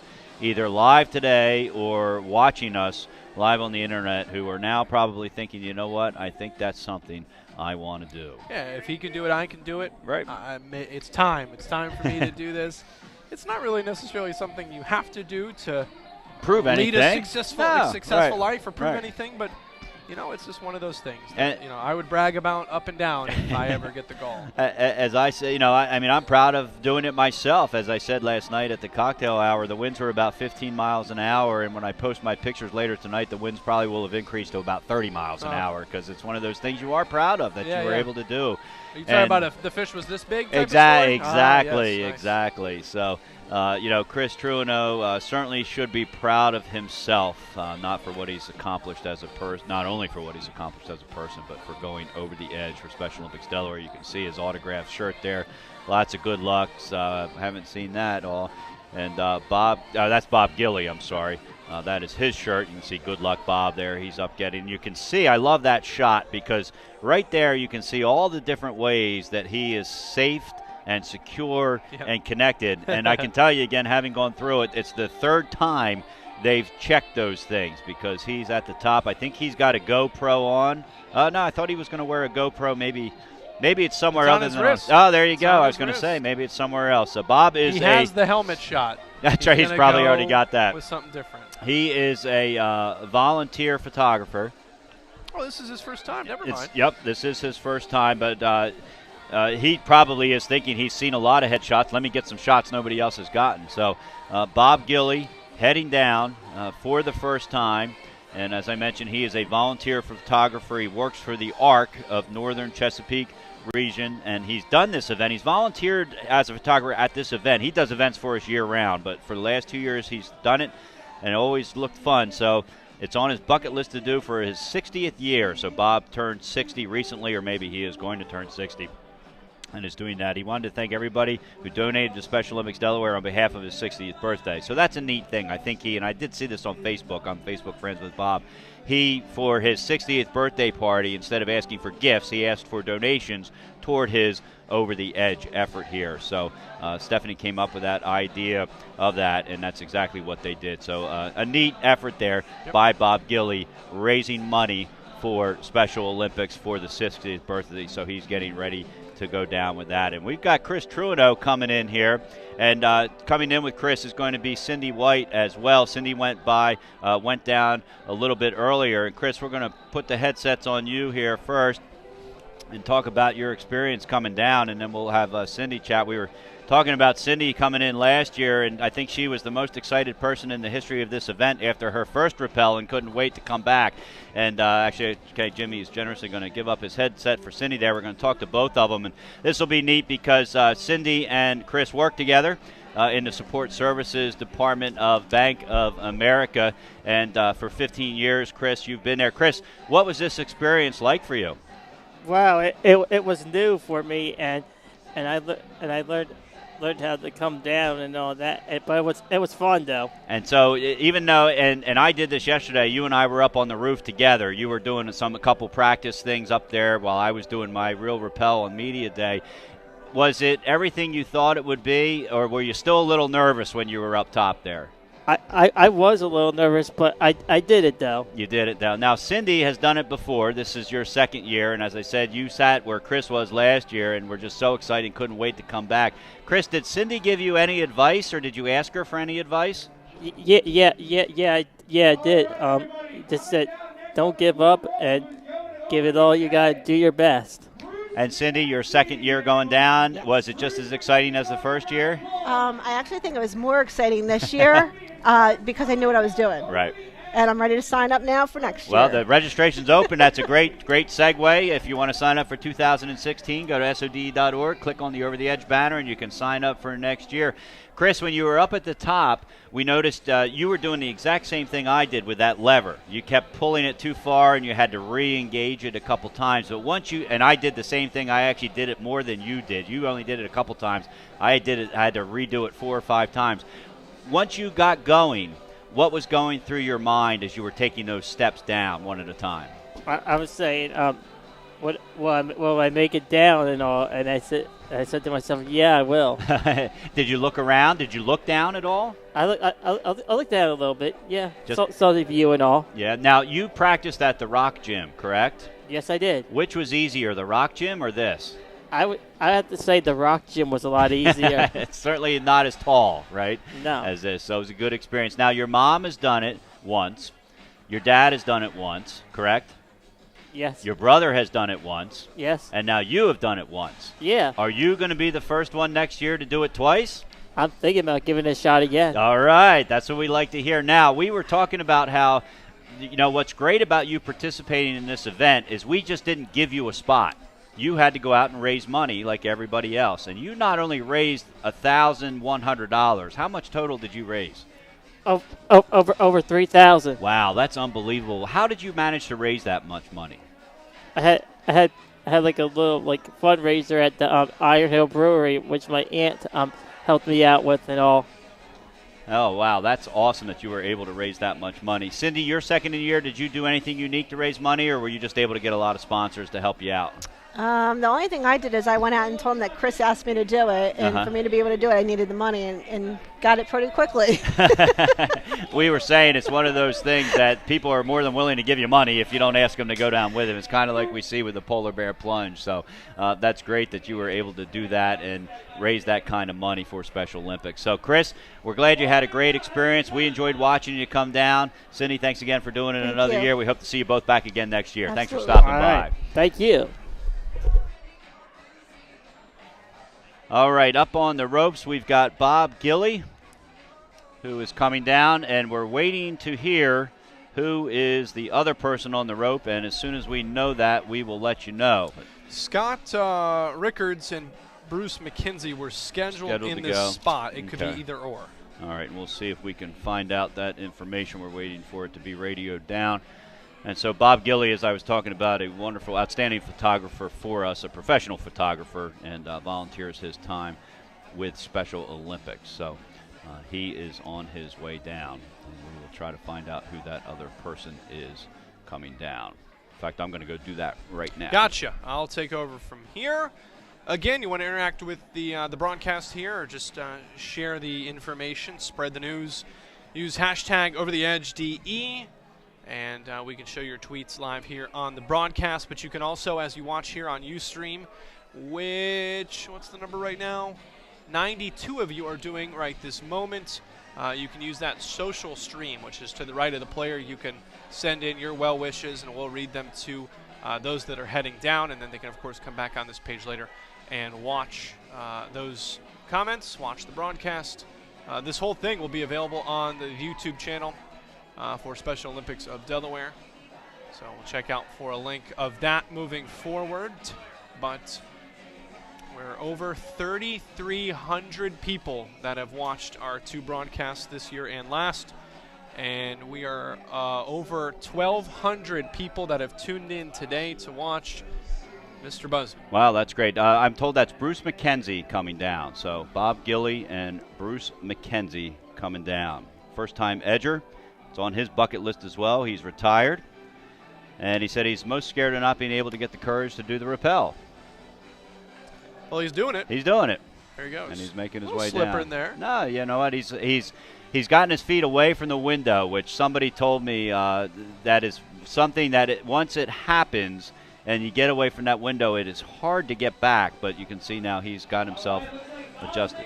Bob got a later start than Bruce did, and obviously Bob has done this, right? Bob's done this. No, he's a first-timer. He's been here he's been here as a photographer 2 years. And there he is, getting over that last edge there. He's got out. And again, Bob is celebrating his 60th birthday this year and had a surprise birthday party. His daughter actually threw it for him and decided rather than get him some stuff he doesn't need to go ahead and ask for donations toward his $1,100 to be a plunge. And that's exactly what he's done. So Bob Gilly is making the descent, and we've got Bruce McKenzie who is coming down with him. So coming up, if you're just tuning in, Scott Rickards, Nancy Gallagher, Rachel Grimm, and Mark Austin are on our next to be heading down. And I'm not sure exactly what order that will happen, but they will be down shortly. They're scheduled for the 1:10 time slot. So we're pretty much right on schedule, as far as schedules go. You guys have done this before, huh? We've done it before. And got this schedule down to a science. The techs do such a good job. Obviously, the people up in registration and the people working the check-in on the 10th floor keep things flowing. But if the techs didn't do such a tremendous job, because once you sign the waiver and you take your wallet out and you put all that in a safe place, you're turned over to the techs. And then you got to get the gear on, and you got to get trained and do all that. And again, one of the things that I appreciated the most going through that training yesterday, and I'm sure, and people have told us today the same thing, is even though these techs do this all the time, it's like second nature to them. They treat it as if they're doing it for the first time. And they treat it as if they're doing it for people who are going for the first time. And that is just something that I think is a huge plus for the people, and why first-time folks like Bruce McKenzie feel so safe and secure coming down. It's because of the process that they go through and the thoroughness that they do of getting these folks through the training, harnessed up, that type of thing. And I've done the Go Ape thing at Lumps Pond. Yeah. I've done the zip lining. How was that? The Go Ape thing I enjoyed a lot, and I felt just as safe as Really? this. Again, it's a different level. You're not 17 stories up. You're the Right. equivalent of not even one full story Right. in a lot of the places. But it was fun. I enjoyed the zip lining. But as I joked, I think it was with one of the guests we had on today who was talking about zip lining. at Lum's Pond, it's over water. Right. And you figure, all right, worst case scenario, if I fall, I'm going to get wet. And on certain days, that wouldn't be a terrible thing. Exactly. And if you fall in the right depth of water, it could be fun. But it's a matter of, getting over that, of having trust in the equipment. And that's what the key to this is. It's what the key to anything like that is getting over it and trusting the equipment and trusting the people that are, handling the equipment. And so the techs here just do an outstanding job of that. And so we've got 2 more getting ready to come out. That is Nancy Gallagher. I know that. She's a member of the Special Olympics Board of Directors. She'll be coming down on the blue rope on the right. And she has done this for several years. I'll look up the exact number. It's going to be her 3rd year, and that's Rachel Grimm. And Rachel is was an intern for Special Olympics Delaware, and she is now employed up in her home state of New Jersey by Aflac Insurance. So Nancy Gallagher is a Special Olympics Delaware board member and has been a coach for years. It's her 3rd year going down. Got a couple well wishes for Bob Gilly. Sin Burns here on the stream says, Bob Gilly, you're finally flying with the Eagles. And then also, what is that? Maticella and Cindy B are here for you. So they passing along some well wishes to Bob Gilly, who's finished up his descent. And we're moving on to Nancy Gallagher and Rachel Grimm, that's Rachel there. Rachel, yep. That is Rachel right there. Turning on that walkie-talkie. Yep. And again, the walkie-talkie is there just in case you get a lot of words of encouragement. And so that's just in case you need to contact anybody up top. But as we've been on the broadcast now, going on our 4th hour, and we haven't had anybody use that radio, going back up. So it is there. It's actually just there more as a comfort level. And the texts tell you that. They say, we're going to give you this, and it's for us to talk to you and tell you what a great job you're doing. So that is what that is for. So Rachel Grimm getting ready to go down with Nancy Gallagher. Nancy, as I mentioned, she's been a long-time coach. She used to work for MBNA. She now runs her own basketball schools and basketball camps. She was a college basketball player, I believe, at Stockton State. She is a native Delawarean. I'm not sure where she went to high school. I know she told me at one point, but I can't remember exactly where that was. But anyway, she is a coach, Special Olympics coach is how she first got started, and now she is on the board of directors. She also went to the USA Games last summer and served on the flag football committee, helping with that. And so she's done a lot with Special Olympics over the years and just done a lot in the community in general. This is her 3rd descent. I don't think she went last year. We'll have to ask her. But if she didn't, again, we've talked about that new device that they use where you pull a lever rather than squeeze to go down. And she might be using that for the first time. It'll be interesting to get her opinion about that. Rachel going down for the first time. She wanted to thank her mom and dad especially. They are here today. And wanted to thank them for the donations they gave her, as well as everybody else who was able to give money to her for her going over. She said she's nervous about the initial, as she calls it, a jump over the edge. This is Rachel. She actually not jumping. If you've been tuned in all day, you know that they kind of just lean back. A lot of PR cleaning up on some of the things they said. So here they go. She's hoping she can enjoy the view. She looks a little nervous, but I can vouch for the fact that you're going to be nervous if you're up there. I certainly was when I was up there yesterday, and so she's getting ready to go. But she has already made the hardest part do so far, and that is to get that first step and go backwards. And she has made that step, and she's pulling on the lever, making her way down one step at a time. She was a lot of fun to have as an intern. Jimmy, you get a lot of interns that come through your program. In fact, some of them are here with us today. And, obviously the ones that are here are your good ones, and you get good ones. Sometimes you get an occasional one that's not so good, and we were fortunate. Rachel was an outstanding intern with us. Did a lot for us, made a big difference in a lot of the things we do. And, this is an example of her dedication to the program. She She was an intern last year. She started a Project Unify club at the University of Delaware, the first of its kind. Now that she is gone from the university, still coming back to support the organization. So just a neat, proud to call her a fellow Blue Hen. Yeah, there you go. So the dedication really transcending where she is and what she's doing, and so it's nice to see that she can continue to come back and give back.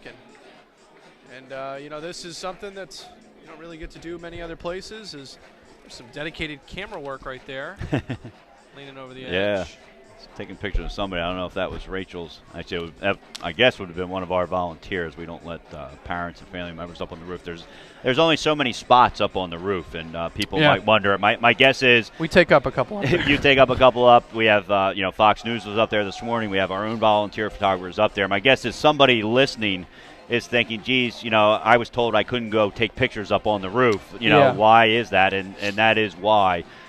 This event is done so safely and so professionally that the people they let up on the roof are only people that absolutely have to be up there for one reason or another, whether it's for a camera for our broadcast or our volunteer photographers taking pictures that will then be available to the rappellers themselves. But a lot of parents obviously come here and take pictures from the ground up, as my wife did yesterday. And in this day and age of social media, pictures are being sent out over social media before these people even land on the ground. So, and when they are, or hopefully when they are, they use Over the Edge, the hashtag Over the Edge DE, so we can see your tweet, put it up on the screen, but also spread awareness and wonder, maybe provide the answer for why there are people coming down a building here in Wilmington. So we are about 4 hours in here, just a little bit over that. Yep, beyond the halfway point. And another just wonderfully smooth, fun, quick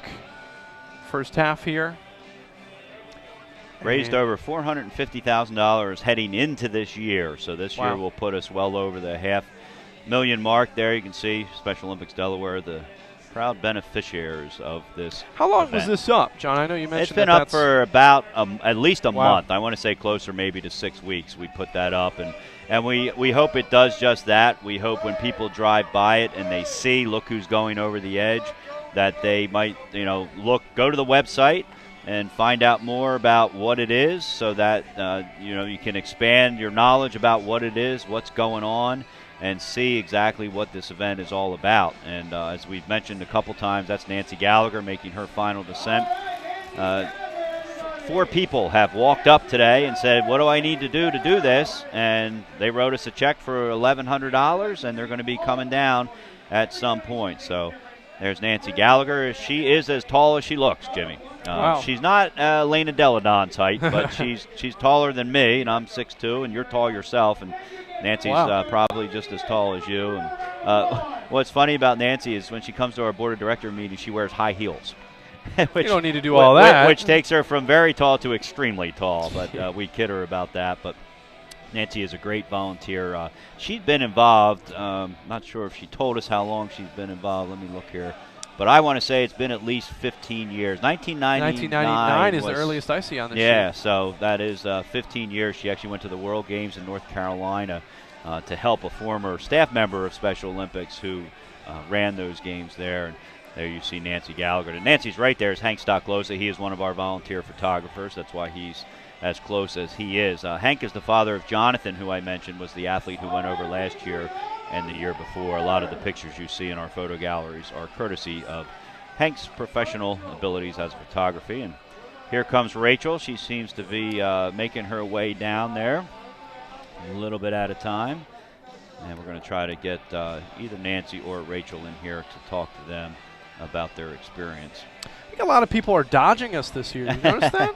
Well, we've had a decent flow of people, we've had some great interviews. And it's been nice that we've had a mix of first timers, second timers, and then Marianne Evans, of course, fifth timer coming in. Kayla Miller, of course, it's always fun talking to her, and so we'll try to get Rachel in here as well. She's big smile on her face, and not sure if she locked up there at the end.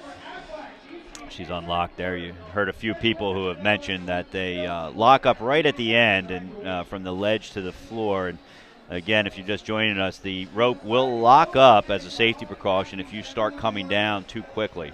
And it didn't happen to me yesterday. Kayla Miller mentioned it happened to her. Marianne Evans mentioned that it hasn't ever happened to her in her 5 years. But there is Rachel Grimm coming out of the pit there. Wave to our camera person out there. And so a nice job there by Rachel and Nancy. Nancy again, third time she's done it. Rachel her first. We'll see.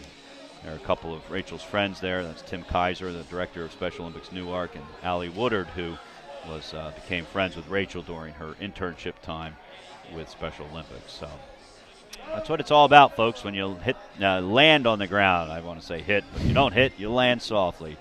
And it's time for pictures and everything else that goes on when you accomplish something of this magnitude. And we'll see who is coming down next. I believe son can't read it. Yeah. Mark Austin, Stacy DeDennis, and Valerie Christ are all safe scheduled. to say it's not Stacy or Valerie. No. And Scott Rickards hasn't gone down either. Not sure if that's him. That kind of looked like Rickards on the name tag there. Here we go. We're going to find out who it is.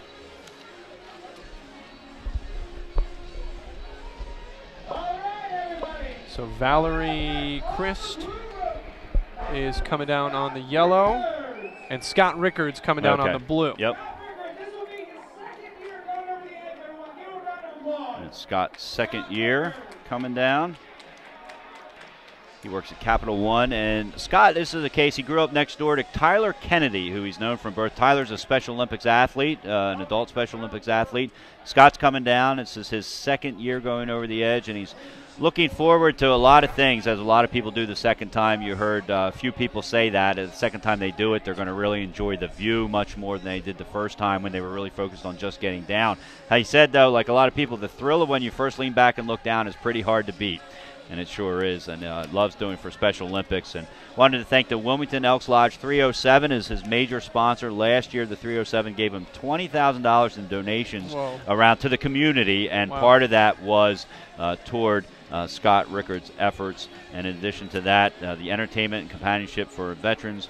The Elks Swim Club supports the B Plus Foundation. These are all things that the Elks Lodge supports, and one of them was the Special Olympics effort here. So Scott Rickards coming down for the second year and knows Tyler Kennedy. Tyler is a great Special Olympics athlete. He comes to our camp every year, and I always enjoy when he is there. So Scott Rickards is heading down. That is Valerie Christ that you see getting ready to come down. She works for Electric Works, Inc. Valerie, not sure if this is her first year or not. She didn't provide that information on the form. We send the form. How we gather this information we're giving you is we send the forms out to the edgers ahead of time and ask them to give us some information. And some of them give us a lot of information. Some of them give us just basic information. That looks blue, doesn't it? Some don't. So it's hard for me to it's tell. It's hard to say. Yeah, not sure. I'm referencing the sheet that we have in front of us. The names in blue are third-year edgers. Oh, okay. And ones in black are first year. You're right, yeah, no, I think it is. Yeah, and she got I can tell you she got the video incentive, which means she raised more than $2,000. So Jen Bonham, who we had as a guest probably about an hour ago now from McCullough Middle School, a first-time edger, she also raised $2,000. Those people who raise $2,000, they receive a video incentive, which basically means they have their rappel videotaped from start to finish, from the moment they check in to the moment they land and turn their gear back in. So Scott Rickards not wasting any time getting down. In fact, he's going. That's about the pace, Jimmy. I think that's about as fast as you can go without locking up. Yeah, that's pretty quick. A good clip there. I don't think anybody's going any faster. You want to take it in, Scott. You want to have fun. But he's done this. Yeah, and you know what? And he came away from the wall even earlier than that and looked around. He's got it. A lot of confidence there from Scott. So good job by him. And we joke. When we were planning this second year of this production, we talked about how we wanted to get more commercials in because we felt, to nobody's fault, we went into this last year not knowing how it was going to go, whether we'd have a lot of dead time or to fill or not, and we didn't. It was a constant flow of people. And we didn't want to break away from the full screen for just that reason. You break away for a 90-second commercial and you miss Scott coming down because it didn't take him more than 90 seconds. Right. You came up with a great idea of let's do split screens, and we've done that several times today.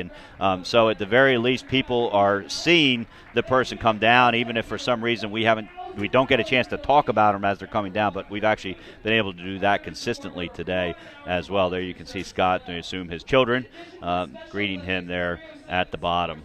The messaging is important. The moment's important as well. So I'm glad we could work out that and still show you those moments that they're having on this side here of 300 Delaware Avenue, but also get that messaging across of why this is all being done and for what and for whom it benefits. 3,700 athletes in Special Olympics to compete in sports year-round, 20 different sports, a lot of people. And actually, somebody asked me this morning that was outside before this event. They said, hey, what's this benefit? And I said Special Olympics. And they said, oh, when does that happen this year? And a lot of people still think it's an event. It's an event. It's, and they think of it the traditional, it must be a track meet, which is what it started as years, more than 50 years ago when Eunice Kennedy Shriver started, or just about 50 years ago. But our what we consider our hallmark event, we have a lot of large events, but our summer games always has been kind of the pinnacle of the year. It's the end of the school year. It's the end, before summer, and that is coming up on June 12th and 13th at the University of Delaware. More than 800 athletes, another 200 unified partners will be part of that event. They'll be competing in 6 sports: track and field, swimming, bocce, tennis, powerlifting, and unified softball at the University of Delaware complex. And again, that's June 12th and 13th. The opening ceremonies for the first time in 45 years, as we are celebrating the 45th anniversary of the Summer Games. The opening ceremonies is going to be at 12:30 on Friday of Summer Games, and that's in the hope that the volunteers that are there will attend. The parents and families that still are going to be there during the day will attend, and we'll have one of our largest crowds as you see Valerie Christ wrapping up her descent down the building. And so if you're not busy on June 13th, especially since it's a Saturday, schools are out, obviously most people don't work, come on down to the University of Delaware and see what this Special Olympics is all about and why people are raising $1,100 to rappel 17 stories down the side of a building, why they're willing to do that for Special Olympics and the great cause that it is. So Valerie Christ coming to the end of her rappel. It looks like she's on about the 5th floor of the building. And then coming up next, Mark Austin is going to be on the blue rope to the right of your screen as you see him coming down. So a couple staggered rappels here. And, it all depends on how quickly the training goes. And again, we've mentioned several times the thoroughness and the professionalism of the training, and they're not going to rush anybody through to stay on a schedule.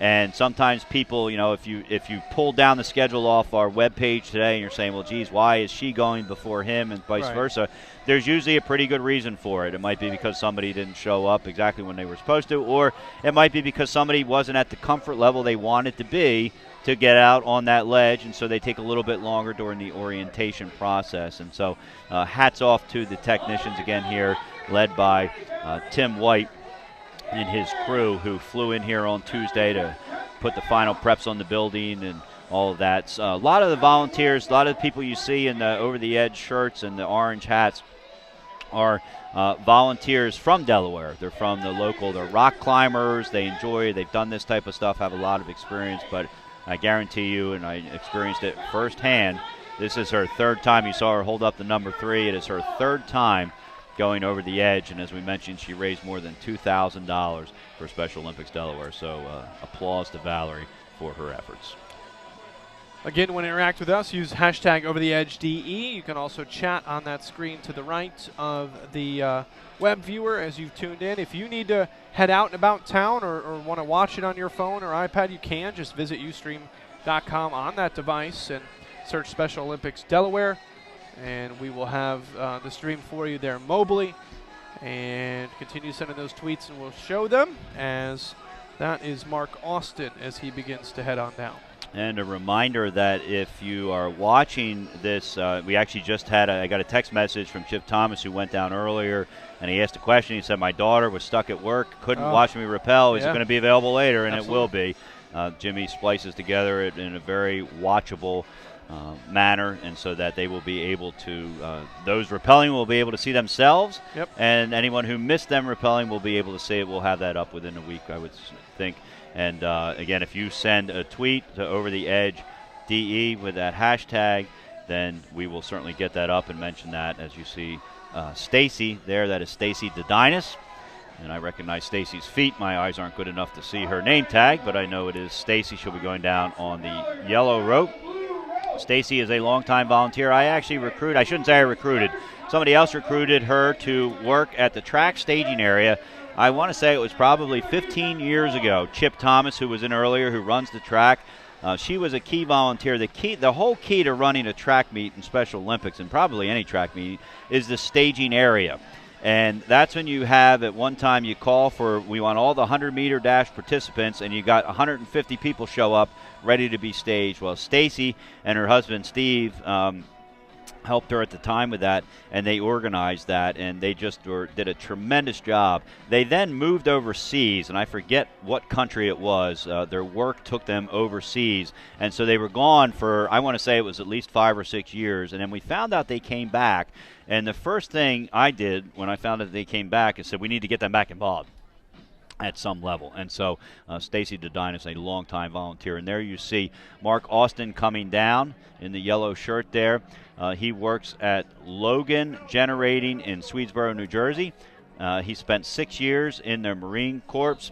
Doesn't have an affiliation with Special Olympics Delaware, but he does have a niece who has an intellectual disability, so he does have a passion for what Special Olympics does. This is the first time he's going over the edge. He said he's looking forward to a nice day. I assume he means weather-wise. Today. You're not going to beat today. Anybody who's doing this for the first time today, I can't imagine the weather's going to be any better any other time, because it is perfect outside. When I stepped away for lunch for a few minutes, I quickly went outside to say hello to my wife and a few other people, and I can tell you the weather is absolutely perfect. It's one of those days where you're in a short sleeve shirt, and whether you've got khakis on or shorts, it's perfect. You're not too hot, you're not too cold, there's no wind, there's just enough sun to keep it just warm enough, so just an ideal day for that. He wanted to thank, this is Mark Austin, wanted to thank his fellow employees at Logan Generating and my wife's co-workers at Richard Layton and Finger for all their generous support. So any of you who are tuning in to our live stream broadcast here from Logan Generating or Richard Layton and Finger, Mark wanted to reach out and thank you for your generous support, allowing him to come down the side of this building, and we of course thank you as well. And there's Stacy getting ready to take that first step back. This is her third step. She says she's looking forward to taking the first step and the last one. Those are the two best, I guess. Maybe one's the worst and one's the best.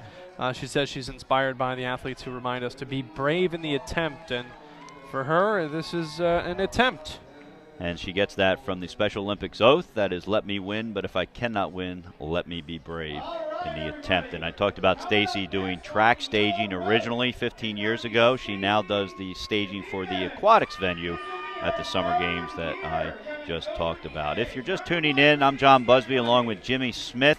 We've got a top-notch production team putting on today's live stream. Nina Raspa, Mike Winley, Andrew Wickman, Sam Schwartz, Kyle Coulter, Richie Raspa, and Aaron Anderson, all part of today's broadcast. In one way or another, they've been switching roles, both here in the production studio or room that we've been in all day, as well as a rooftop camera and a camera focused on the building itself, and then a camera focused in the landing area, which is what you're getting that view at right now. So this event is a 5th annual event, and it's sponsored by TD Bank, Brandywine Realty Trust, Newcastle County Fire Service, and Delaware Law Enforcement for Special Olympics.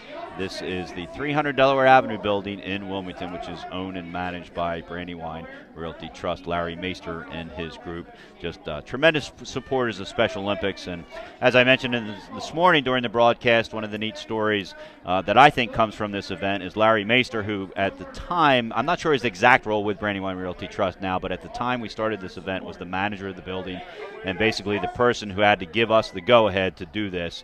And as I also mentioned, This is not the type of event where you just find a building and figure we're going to do this once. This is a commitment that Over the Edge made to Delaware, and that we made to Over the Edge, and that Brandywine Realty Trust made to Special Olympics Delaware, that, hey, we're going to let you use the building, and we're going to let you use it as long as you want for several years, as you see Stacy waving back up to the photographer. That usually when you have somebody waving at that point, you know they're a veteran person coming down. So she's coming down with a lot of confidence. Anyway, Larry Macer, who started his only involvement in Special Olympics, was giving us the go-ahead and working with us to make this happen in this building. He is now a member of the Special Olympics Delaware Board of Directors and a very active member. He's involved in our mission tours, which we hold every month, and several other things. So he has really grasped and gotten a passion for what this cause is all about. And again, if you are interested in volunteering or more information in general about Special Olympics, just go to SODE.org and you can find out more about Special Olympics and how you can become more involved in the organization. There you see a picture. That is Marshall Kraft, who's going to be going down, and he's a law enforcement officer in the Division of Gaming Enforcement. Marshall Kraft getting ready to go down. And so he is the 54th person to head down the side of the building, and he is scheduled to go down at 1:30, and it's 1:43, and so we are right on schedule. You say, well, you're 15 minutes late, and actually, as we've said before, and we'll say it again, we tell people you'll be within about 15 to 20 minutes of your actual rappel time. We do not ever send people down early because we don't want somebody to miss getting the opportunity to see them, whether they're watching us live on the live stream or whether they're coming to see them. We want to make sure that they get to see them. So if you're scheduled down at 1:30 and the rope's empty at 1:20, it's your turn, we wait till 1:30, because the last thing we would want is for you to get to the bottom and realize that mom or dad or somebody who's coming to support you is parking in the parking garage around the corner. So Marshall Kraft is up, and then we'll have our first fun last name of the day. And here's the good news. I heard you. I know him well. Ah, fantastic. We call him Beesky, but Bernard Zakowski. Bernard Zakowski. You always know. Bernard Zakowski. That's fine. And you've broadcasted sports events, as have I. And, you know, here we don't have the advantage of going to greet all 85 people and saying, by the way, how do you pronounce your name? Like we do when we do football or basketball. Or have an SID or something. Right, somebody who knows. You're the closest we have to it. Luckily, you know him. I just happen to know him, yes. And he has done it all but 1 year. I saw him last night, and I said, I thought you took a year off. He said, well, I didn't take a year off. I just didn't do it 1 year, and I forget why. And it doesn't matter. He's doing it for the fourth time, which means he's raised close to $5,000 for Special Olympics. And that is Stacy coming down, and as we mentioned, it is Marshall Kraft who is on deck. Marshall is a Delaware State Trooper assigned to the Delaware Division of Gaming Enforcement. And he is part of the Torch Run for Special Olympics Delaware. The Torch Run is in its 29th year and has raised more than $5.5 million for Special Olympics Delaware. You can see some folks dancing there with that. And there's Stacy. She looks like she's about halfway down. Anyway, the Torch Run, officers, more than 500 officers year-round, participate in medal ceremonies. They raise money for Special Olympics. They do a lot of different events like Dodgeball Madness. They're involved in this event. And so it's just a real effort led by John Miller, who has been the leader, the state director of Delaware's law enforcement for Special Olympics involvement, again, in its 29th year. The Torch Run is a 160-mile run from Rehoboth Beach to the opening ceremony. It will take place on June 10th through 12th. If you live in the beach area, you're watching us and you live in the beach area, actually even if you live anywhere close to the beach area, head down on June 10th to see the kickoff ceremony for the Torch Run. I can tell you, I've emceed it a few years, and it's one of my favorite events that I've ever emceed, just because you're at the beach area, summer's coming, so you got that good feeling to start with. You're at the beach, summer's there, and just, it's starting to feel like it's that time of year that everybody looks forward to. And then you see this ceremony, as you see Marshall take that first step back. You get to you get that feeling that the torch comes in, the lit torch comes in on the motorcycles, and then it leaves with the first officer going out, and wow, they're going to run this thing for 3 days. And Delaware is the only state in the country that runs the torch through the entire state leading up to its summer games. And somebody might be listening and saying, well, geez, of course they do. It's Delaware. But you know what? Rhode Island doesn't do it. Right. New Hampshire doesn't do it. There's a lot of states similar in size to Delaware that don't do it. And I can tell you from the logistics that go into it and the people that do it, the logistics for us here in Delaware, they could get it done in Texas. Yeah. If somebody asked them. They're that good. They could get it done in Texas. So Marshall Kraft, part of that incredible effort for the torch run as Stacy makes her final descent. Coming down there, and she will be part of that summer games effort that will go on at the University of Delaware coming up on June 12th through the 13th. Now, Marshall Kraft, unlike Stacy, who you see there, who's making her third final descent, Marshall Kraft has never gone in there. Stacy, you can see there's that lockup we've been talking about. Great job by pretty happy about that. Great job by our camera crew getting that, because we've been talking about it, but we've only seen people locked up. We haven't seen somebody lock up present, and we saw it there. And you can see how quickly it was remedied. Yep. It was remedied almost immediately, and she's back on her way. But that is a safety feature, which, quite frankly, when they were explaining to me yesterday, I was more than happy was in place. And so you can see her making that final step down there. Now, Marshall, as he's making his way down, he does not like heights. But what he said is being strapped in a harness will help with that. He's looking forward to accomplishing something I've never tried before to support a very deserving and worthwhile cause. His inspiration are the children and families who are part of Special Olympics every single day, that they're the true heroes. He wanted to thank Greg Nolt. Greg Nolt is a member of the Delaware's Law Enforcement Torch Run. He's actually also a member of the Special Olympics Delaware Hall of Fame, who has done so incredible things for Special Olympics Delaware for more than 20 years. Greg obviously supported him financially, Marshall's effort financially to come down. Stacy gives a wave to the crowd, and she's heading out there. So another edger down, and Stacy was listed as edger number 52. Marshall is 54, and we're going to have 85 when it's all said and done. That's Steve there in the red shirt, and another big volunteer for Special Olympics. He has also gone over the edge, and there's Marshall. Marshall about 60% of the way down. Doing pretty well for a first-timer. Again, use hashtag #OverTheEdgeDE to interact with us here and spread the good word. And then you can also use the social stream on the right side of the video viewer as you see it now as you're tuned in. You can leave a little comment, chat, talk with everybody as you watch, as 86 people watch us right now. And the total for the day, over 1,300 so far. All right, 1,300. Last year I think we had 2,000, and so we're Yep, hoping to get so to that. But no matter what we get to, we talked about how last year at the start of the broadcast we hoped to maybe have a few hundred people tune in. It turned into over 2,000, and I would have been happy with a few hundred today, but we're going to be well above that. And that's Christine Brown that you see being suited up. She's going to be the next one to come down. And she works for AdvoServe. Looks like she's ready to go. She'll step up. And there's a look again at Marshall. Marshall coming right down. He's doing pretty well for a first-timer, I can tell you that.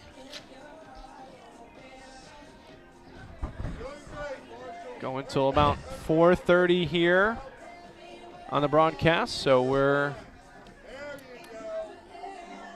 making our way through this one.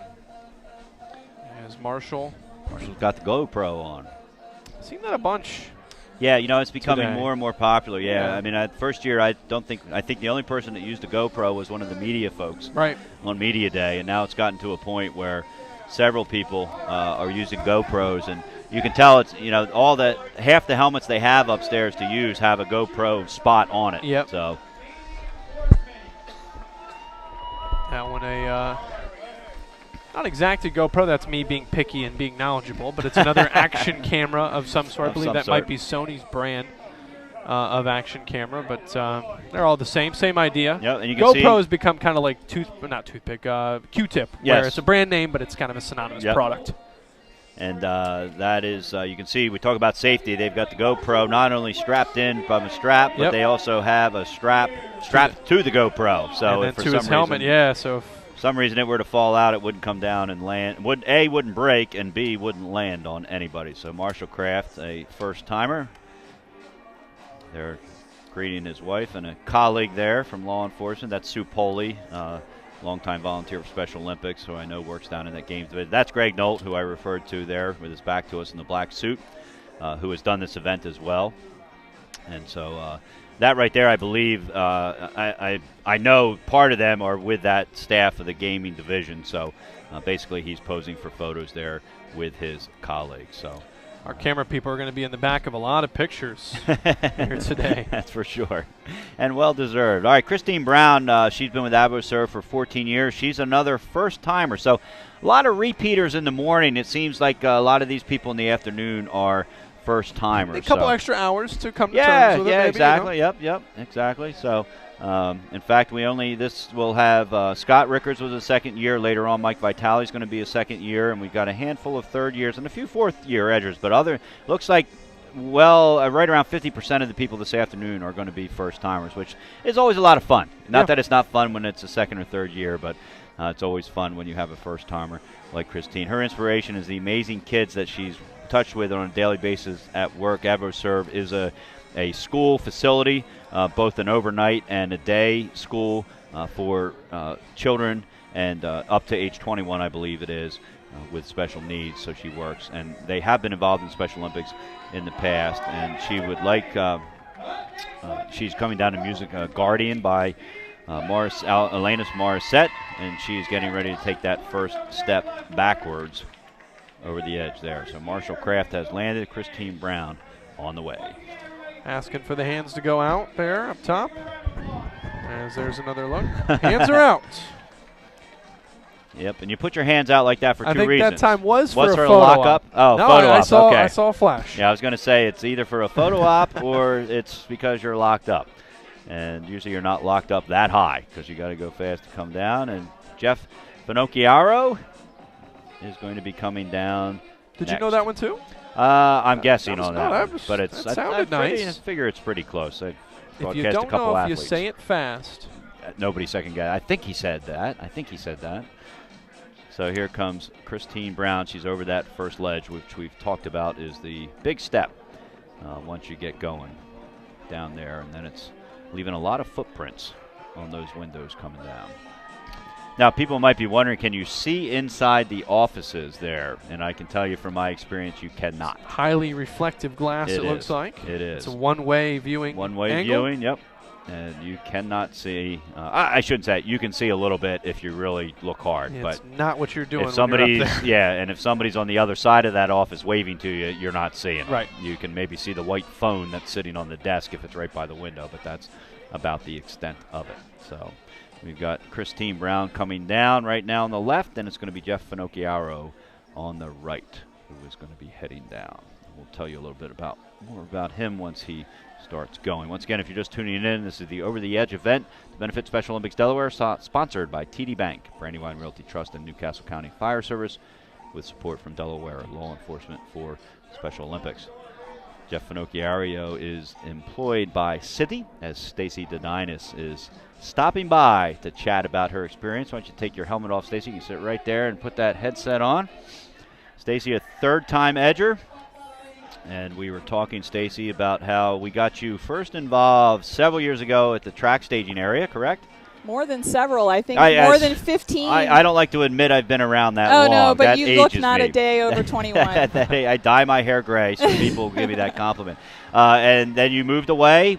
I couldn't remember which country you moved to. Yeah, we went to Taiwan. I knew it was. For 3 years, oh, wow. and then China to Shanghai for 3 years. And you with your husband, Steve. Yep. And Steve has gone over the edge, correct? No, he hasn't. Oh, he hasn't. I thought he did. He keeps sending me over the edge. Then I take back. No. I credited him with that. He was in one of the came up on the video screen when you first landed. Yeah. I said, that's her husband, Steve, who I believe is going on. So I take that back until he goes over. Yeah, so. I think this is my thing. I think somebody has to be the photographer, and he's gracious enough to do that for me. So. My wife does the same thing for the polar bear plunge. Absolutely. She says, somebody's got to hold that towel. That's be my happy job. to do That's it. right. So, Third time down. Yes. So you were around when you had to squeeze your way down. Right.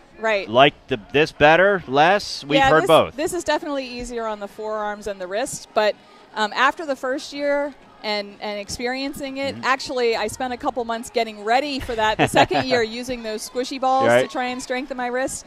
And so I got here, and it was the whole new technology. So I was like, wasted all that time. Well, I had stronger wrists anyway. There you go. Now, but do you like the lever better? Forget what it does to your wrist. Do you like the lever better? So we've had somebody earlier say she felt she had more control squeezing than pulling the lever. Yeah, I think that's probably true. The thing about the lever is it's more on-off, so it's a little touchier. So if you go too far, you stop. But once you find the sweet spot, it's good. And I did that, exactly what you're talking about. At the very beginning, when I went down yesterday, I pulled that lever too hard, too fast, and I had to reset it 3 or 4 times. And I was starting to get frustrated, and the tech kept saying, nope, until you get the hang of it, that's just the way it's going to be. And I wanted to say, geez, I could have gotten the hang of that on the 10th floor when I checked in, not when I'm hanging over the building. At that moment when you're ready to lean back, does the experience having gone through it make it any easier, or is it just as exhilarating? Absolutely not any easier. That first step, no matter how many times I've done it, I still get that feeling in my stomach that's just a little bit fluttery. Right. And, inching my heels over to that corner and trying to feel where the corner actually goes away. Actually is, right. Right. That's a tough one. Now, we saw you look down. Once you got closer to the ground, yeah. It was hard for us to see from the camera angle we had high up. At what point do you start looking down, or do you look down right away? So I don't look down right away. I'm actually very afraid of heights. That was my next question. And but when the folks on the 10th floor signaled to me that I was on 10 and they were waving and saying hi, then I knew that I was close enough that I would feel more comfortable to look out. Right. But I still didn't look down. It wasn't until I heard my colleagues and friends yelling at me from the ground, then I felt, okay, I should turn around and look a little. Yeah. All right, so scared of heights. A lot of people who are scared of heights, they do this once just to prove to themselves they can do it. You're now doing it 3 times, so it keeps bringing you back. Well, it's the athletes. I mean, they're so inspiring, and heck, we all should do things that challenge us and give us that little bit of healthy fear, right? Just to push ourselves and see if we can do it. And like I said, be brave in the attempt, right? There you go. We thought that was great. It led in. We hadn't talked about the oath all day until you said that, so that was a perfect lead in for us with that. We like that on your thing here. So any chance you think you'll be back next year? Absolutely. Yeah. Think Steve will go down with you? One of these years, I'm sure he will. I hope so. Tell him I can make arrangements for somebody to take pictures. Okay. If he wants to go down, we'll do that. All right, Stacy, we appreciate you stopping by. We'll let you get up and get ungeared off. Thanks again for being part of this event and for all you do for Special Olympics. We'll see you at the Summer Games. Thank you, and thanks for all you guys do. Thanks. Stacy the Dynast, her 3rd time down the side of the 300 Delaware Avenue building, raising money for Special Olympics Delaware, just like Christine Brown and Jeff Finocchiaro are on your screen. That's Christine on the left, Jeff on the right, as you can see from the excellent graphics that our crew is putting together here. Turn my mic up. There we go. Another message here from Penny Andrus. Says, had a blast watching my dear friends Joe and Becky Mishler go over the edge. Miranda Strickland says Christine Brown is awesome. And Miranda Strickland says, go Mom. All right, keep those tweets coming. Over the Edge DE. Use that hashtag. We'll get them on the air, both on the screen, and we'll mention them as well. Jeff is a first-timer.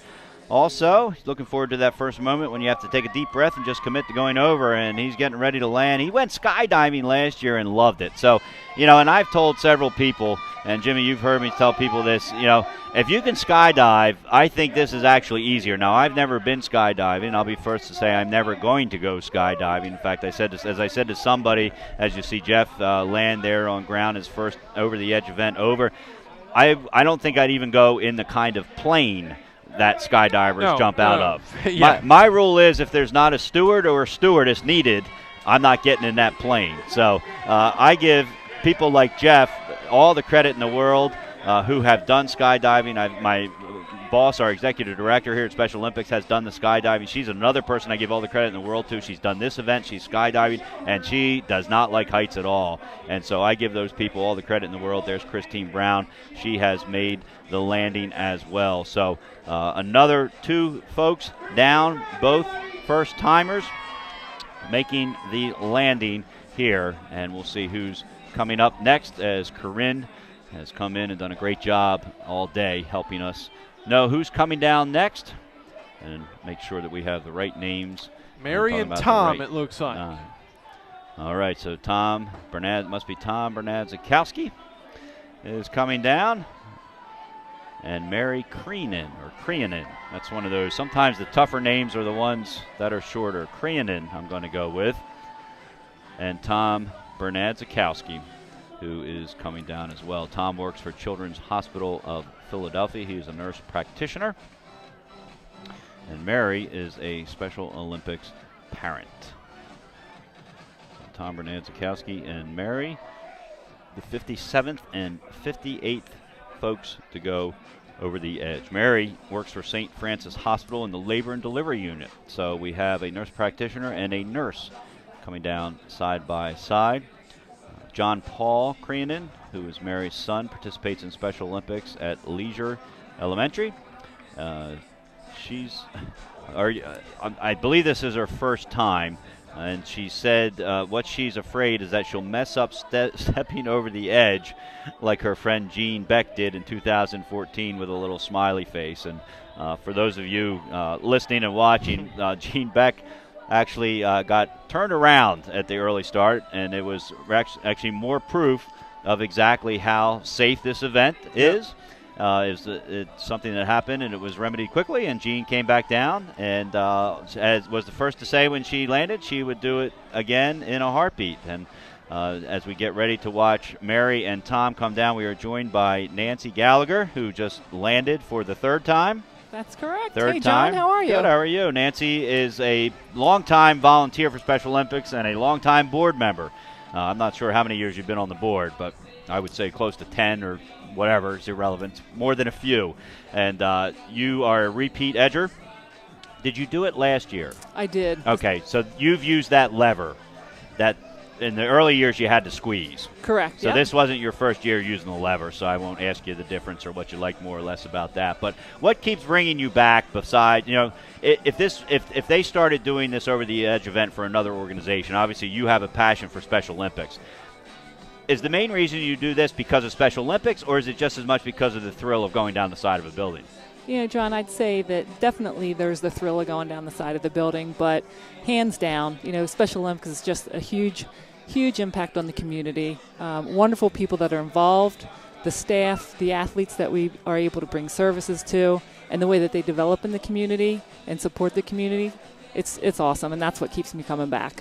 And we're thrilled to have you back, and it's a great thing that you do for us. Now, I mentioned you worked for MBNA when they were here. That's how I think you got your first involvement in sport. Was that how you first got involved? I knew you were a coach, but was it through MBNA at Summer Games, or how did that happen? Yeah, so there was a young lady, Mary Kate Campbell, who's still involved with Special Olympics. Her brother, Jimmy, is an athlete, and she knew that I had an affinity for basketball.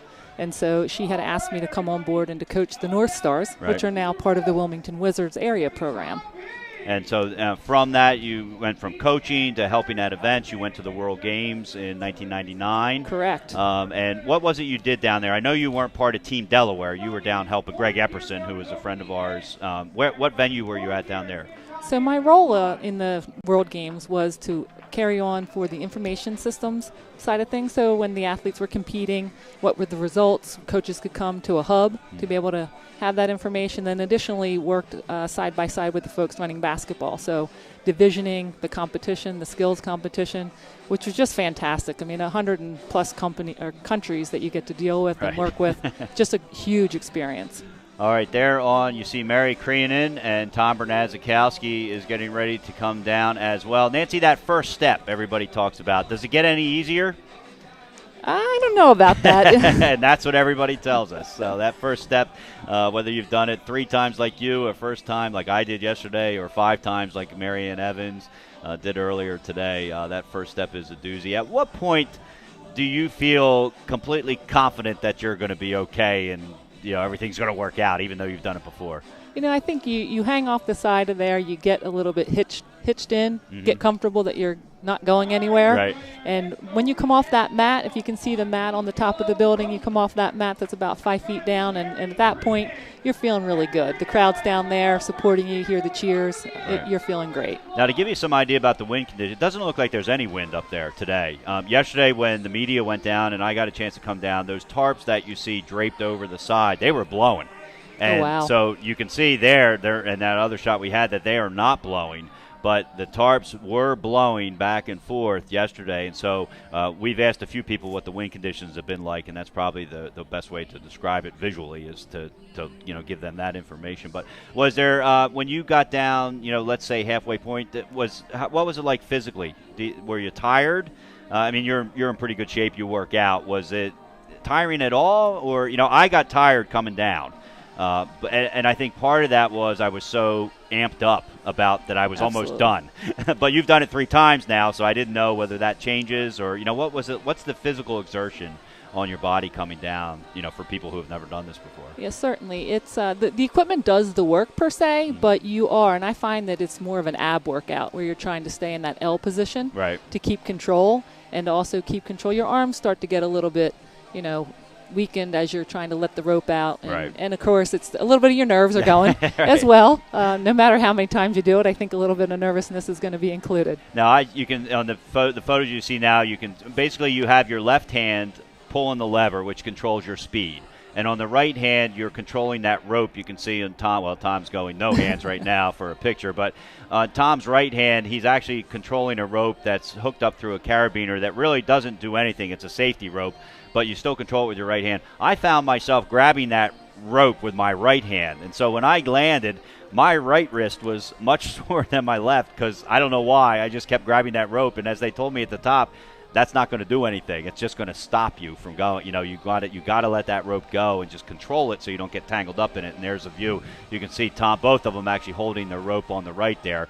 And actually, again, that rope is just a safety measure. It's the rope on the left that is doing all the work there. So I thought that was a challenge for me and something that I know if and when I do it a second time, I won't do as much. I won't spend as much time holding that rope. I mean, you have to hold it, but not gripping it like I was. Yeah, I have to tell you, when I was doing the practice run that's up above on the other side of the building, I found myself when I got down, and that was probably only about 20 feet, that I had, really quite a heavy grip on it and had to remind myself to let up. Right, and you mentioned the L position, and that is a challenge. We've watched and we've had a couple people say that was a challenge to stay up in that L position, and I think what happens is once you get out of that position, it's tough to get back because it is basically trying to do a sit-up, only you're 15 stories in the air. Right, you're not pulling yourself up. And no floor or bench to push off of. Exactly. So anyway, all right, well, listen, we appreciate you stopping by. We're glad you had a great experience. We hope you'll do it again next year, and thank you for everything you do for Special Olympics. Absolutely. Thanks for having me, and thank you for all the supporters out there, the folks that are here in person today, volunteers that are on site to make the event a reality. And, John, you do a great job. Thanks much. Thanks very much, Nancy. Enjoy the rest of your day. All right, we've got another guest coming in here. Come on in and put the headset on there.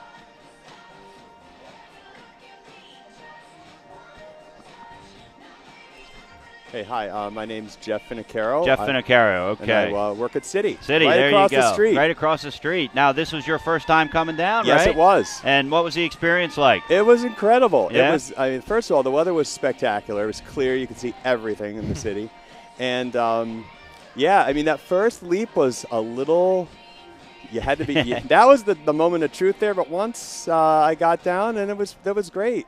All right, Jeff, I'm going to ask you a couple more questions. I Sure. want to real quick about Mary Crean and coming down. We mentioned she's a nurse at St. Francis Hospital. She's a parent of a Special Olympics athlete. She wanted to thank her co-workers in labor and delivery at St. Francis, the Crean family and dear friends from all over the country who have donated for Special Olympics. Of course, she has a special place in her heart for the organization because of her son's involvement. And then there's Tom Bernadzikowski. He's on the right. He's a veteran. This is his 4th time. He only missed 1 year. You've seen him stop and throw his arms out to the side several times. He is actually the husband of Ann Grunert, the executive director of Special Olympics Delaware. So my guess is he was roped and how about that?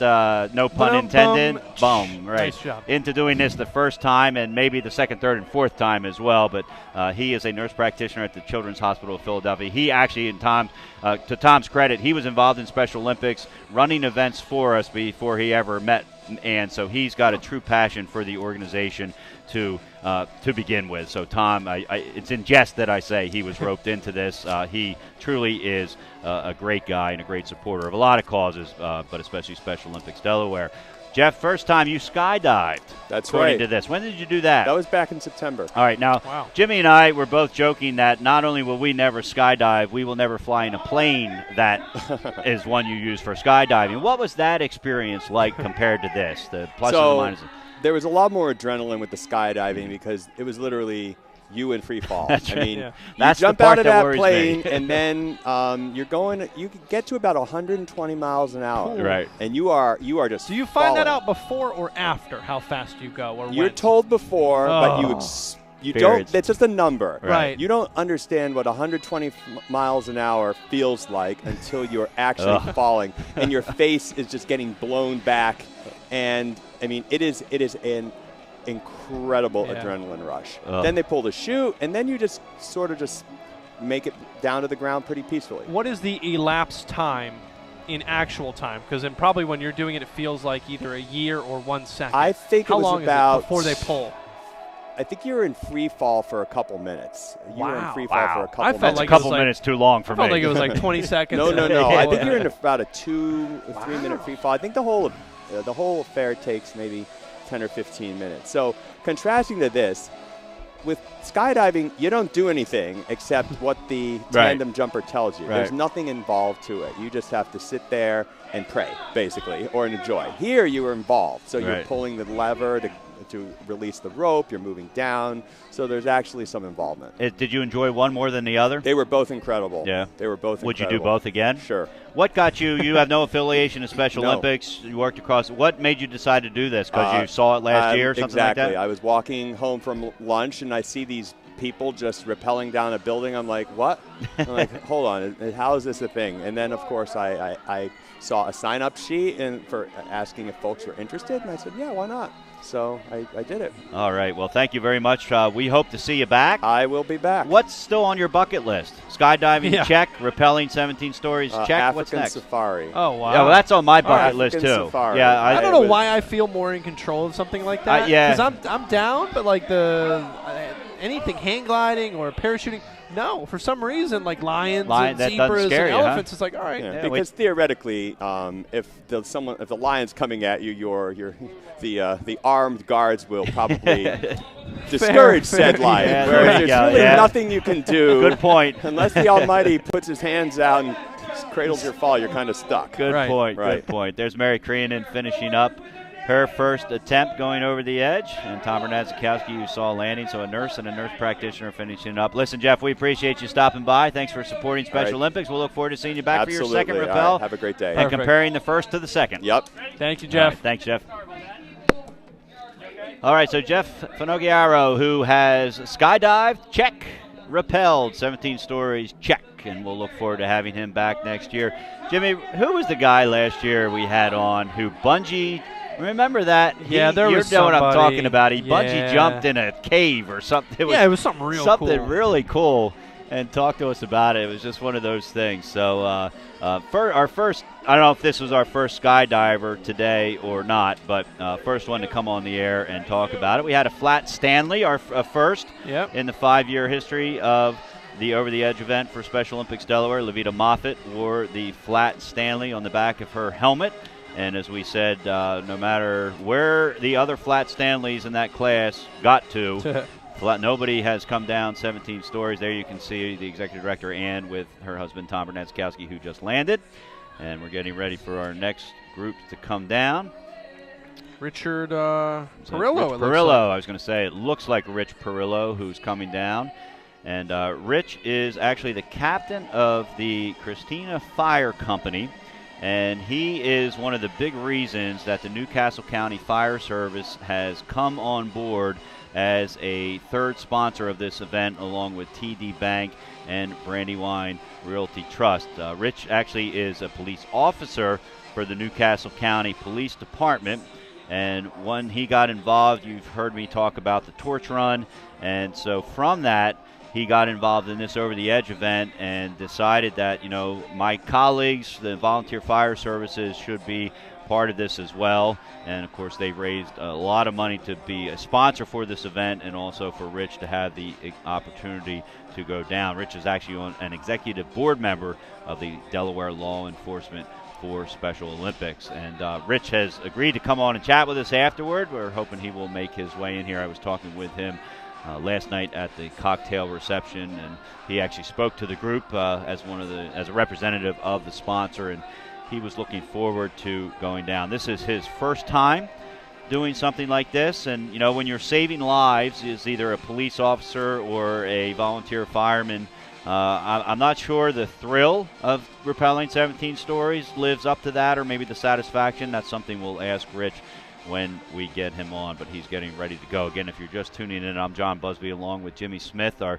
production team, giving you all these great views. Nina Raspa, Mike Winley, Andrew Wickman, Sam Schwartz, Kyle Coulter, Richie Raspa, and Aaron Anderson. Doing a great job rotating around to the different cameras, and also in the production room here with Jimmy and I. We're rappelling 17 stories, 222 feet. Everybody's raised at least $1,100. Going down with Rich will be another police officer, Danny Hall. Danny has actually gone down all but this is, I want to say this is his 4th year. He actually was scheduled to go last year and decided to give up his spot so that one of our interns who really wanted to go could go down.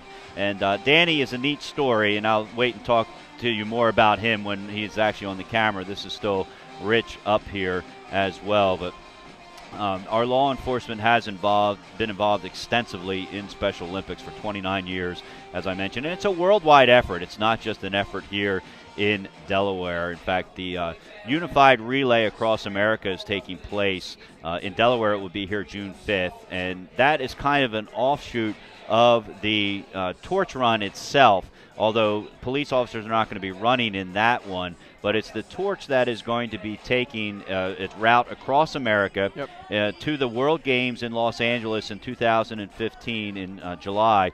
And the torch is going to touch every state. There's going to be 3 different routes. One's going to be a northern route, one's going to be a southern route, and one is going to go across the middle part of the country. And so it's an opportunity for people to be part of the Unified Relay Across America. You can purchase a segment or reserve a segment, and for $1,000, there is an opportunity for you to be a captain and to then make your way across the half-a-mile route. Up to 15 people can carry that torch.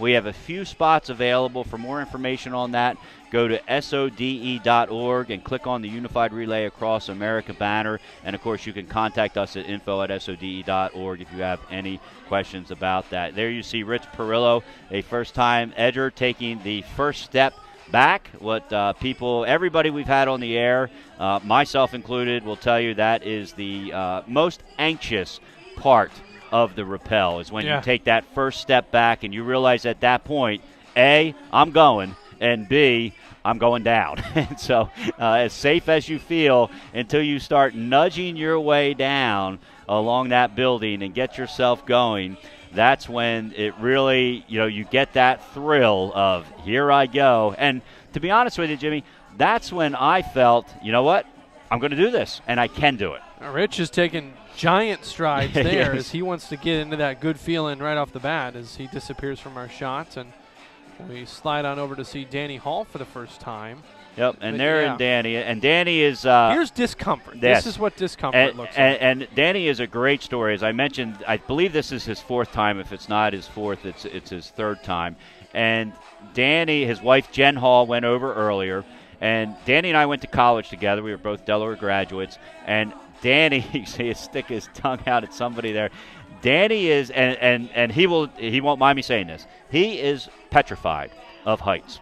Petrified. Yeah. And you can see he's a little nervous, even though he's done this. And actually, you know what I'm thinking about? He's never used that lever before, and he's struggling with that like I struggled with it, where you pull it too far back and then you got to re-engage it. You pull it too far back, and you re-engage it, and that's what Danny's finesse doing. Thing. You think it the is. power is it is a gonna finesse be what thing. it is, but no, it's right. It's a finesse thing, and it's hard to simulate that on the practice run that you do 20 feet up. And I say it's hard to simulate that because you're only 20 feet up. You're not 17 stories up. So you're thinking about a lot of other things going on. But anyway, Danny is petrified of heights. And he'll be the first to tell you that. If he comes on with us, he will tell us that, and he's not ashamed of that. In fact, I think he's proud of the fact that he is petrified, and he's still done this so many times. Right. And I continue to say, having done this now, which I didn't have the advantage of last year, I'm amazed, and I have so much respect for the people who have come on here. Stacy Dedinas just says she does not, is scared of heights as well. Yeah. And folks who do it, and like Danny and like Stacy, do it again and again. I would think if I was scared of heights, I'd do it once and say, you know what, I did it, I'm done. Right. I think that's how I would react as well. And so we have all these people, and Danny's a volunteer with Special Olympics. He's with a law enforcement torch run. He's been doing it for 26 years. He's done it. I'm reading now. He's done it every year except last year, and so he gave a spot up to a Special Olympics Delaware intern. Danny raised the money and then allowed one of our interns who really wanted to do it. His favorite memory is doing it with his wife, Jen. Jen, if you remember from this morning, went down with a colleague of hers instead of with her husband. And Jen Hall, or a user named Jen Hall. I assume it's her. Is it two N's? She spells it with two N's. Correct. Yeah. Says, go Perillo and love you, Danny Hall. There you go. So Jen Hall chiming in. Not sure if she's down at the bottom waiting or maybe home relaxing, watching from home. But either way, we're glad she's tuned in and tweeting for her husband. And you can see Danny is on his way. And I hope Danny stops in. I'll try to get him in because he's one I want to ask if you do look down, if you're that scared. But there he goes and making his way down. And Danny, just an outstanding. He's been doing Special Olympics, as I mentioned, for 26 years. He has been involved at every level nationally, Special Olympics with law enforcement for Special Olympics. He wanted to thank Mary Catherine Hopkins and Susan Griesbach, and I apologize if I mispronounced that, for their donation. And also, he appreciates everything that Special Olympics has done for himself. He talks all the time about, other than his family, Special Olympics is the most important thing to him, and that is reflected in every way that he gets involved with us. So Danny Hall going down for the fourth time. He has raised money all 5 years he's done it. Danny participates in every fundraising event that Special Olympics does in some way, whether it's helping out with the logistics or coordinating something or actually taking part in it like he is here. So Danny Hall on your right, Rich Perillo on your left, two of the wonderful law enforcement and, in Rich's case, volunteer firefighters in our community involved with Special Olympics. A great partnership we have with both of those organizations. And again, we talked about that in the beginning. It was a lot of teachers and administrators for schools early on. Here's where you're getting a little bit of diversity. But one of the things that was kind of holding true for this chunk of time was fire, police, that kind of service area, which is wonderful to have out here. Yeah, we've been fortunate. Special Olympics has to have a great relationship with them. Whether it's something we need from a safety standpoint, or whether we have questions about how something should be handled, to where they're actually on site for some of our events, or just participating and contributing to Special Olympics and events like this. It's been a wonderful partnership that has formed with Special Olympics and all the law enforcement. And when we say law enforcement, it's Newcastle County Police, like Rich is part of. It's state police, like Danny is part of. And it's the police departments in the municipalities, whether it's Smyrna, Newcastle City, Rehoboth Beach, or what have you. They're all involved. That torch run we talked about, that 160 miles, there'll be more than 400 officers involved in that. Every single agency in the state of Delaware will be represented in that torch run. And that is impressive, especially when some of the smaller agencies may only have 2 or 3 officers.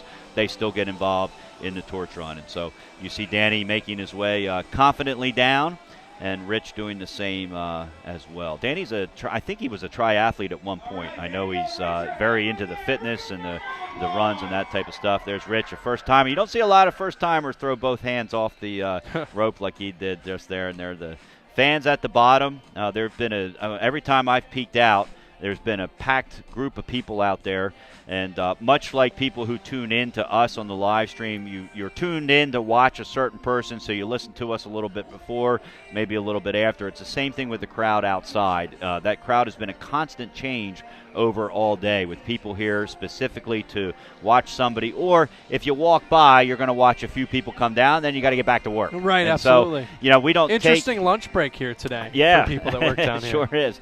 We don't take attendance outside, but my guess is at some point during the day there will be more than 1,000 different people outside watching this, even whether they know somebody doing it or just happen to walk by.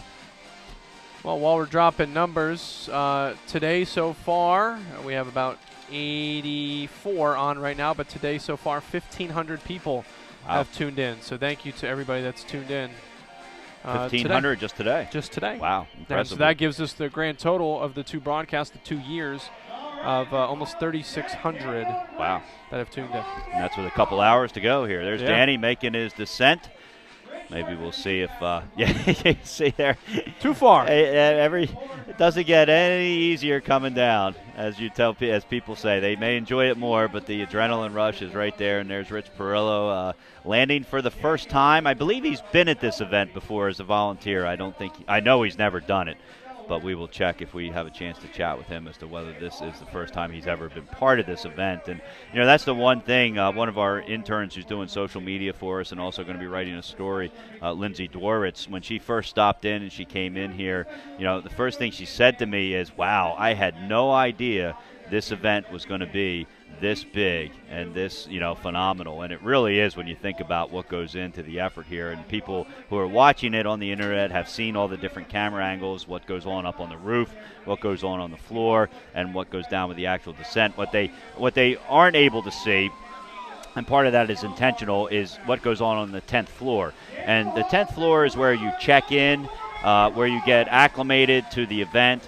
It's where you get fitted for all the safety gear that you see right there. You get fitted for your helmet and your gloves and all of that kind of stuff. So when you walk out of that 10th floor, you then take an elevator up another 7 flights to the 17th floor, and then you take that final flight of steps up to the roof for the practice rappel. And the practice rappel is about 1 story. I think it's even a little bit less than a story off of a structure that is built on the top of this 300 Delaware Avenue building, and you climb a ladder up to that, hooked up to a carabiner, and we've talked about the safety. Even that short ladder climb, which was a very easy ladder climb, they insist that you are hooked up so that if you were to slip, you would lock up and not fall off that ladder. And I need one of those at home so when I'm trying to get up and down things. So, just safety from top to bottom. And then you're up on that structure. You do a practice rappel. They go through all the stuff of this is what could happen. You could lock up. You could, that lever we keep talking about that is very sensitive. There's Danny on the left, Rich on the right. Comrades in arms, 2 police officers, 2 different agencies. And you can see Danny relieved to be down for another year. And so nice job by Danny Hall. We'll see if we can grab him to bring him in. Corinne with our next 2 edgers coming down. Corinne, when you see Rich and Danny come in, see if they'll come in and chat with us. Got Amanda and Shannon. So right on schedule, Amanda and Shannon scheduled for a little bit after 2, and so they're going to be going down next. Amanda works for Mary Kay, and Shannon Giordano is a homemaker. We'll tell you a little bit about them as once they are on the side of the building on the way down. Again, if you're just tuning in, I'm John Busby along with Jimmy Smith and his video production crew here. This is the 2nd year that we've done this live stream broadcast, having just as much fun as we did last year. The day really does go fast. We've been talking since 9 o'clock on the air, but it does, and it's nice having Jimmy along for the ride as he was last year to give my voice a break throughout the day and getting as many guests as we can in here as well to chat with, because there's nobody to talk about the experience better than the people that are actually doing it. This is the 5th year we've been doing Over the Edge, sponsored by TD Bank, Brandywine Realty Trust, and Newcastle County Fire Services. Sponsor this event. We'll have 85 edgers going over when it's all said and done, including 4 that walked up. I guess they liked what they saw. Yeah, I'm still waiting to hear the thought process, and we heard it from Jeff there earlier about somebody who you can almost chalk it up to a walk-up, but he did it beforehand. Sure, right.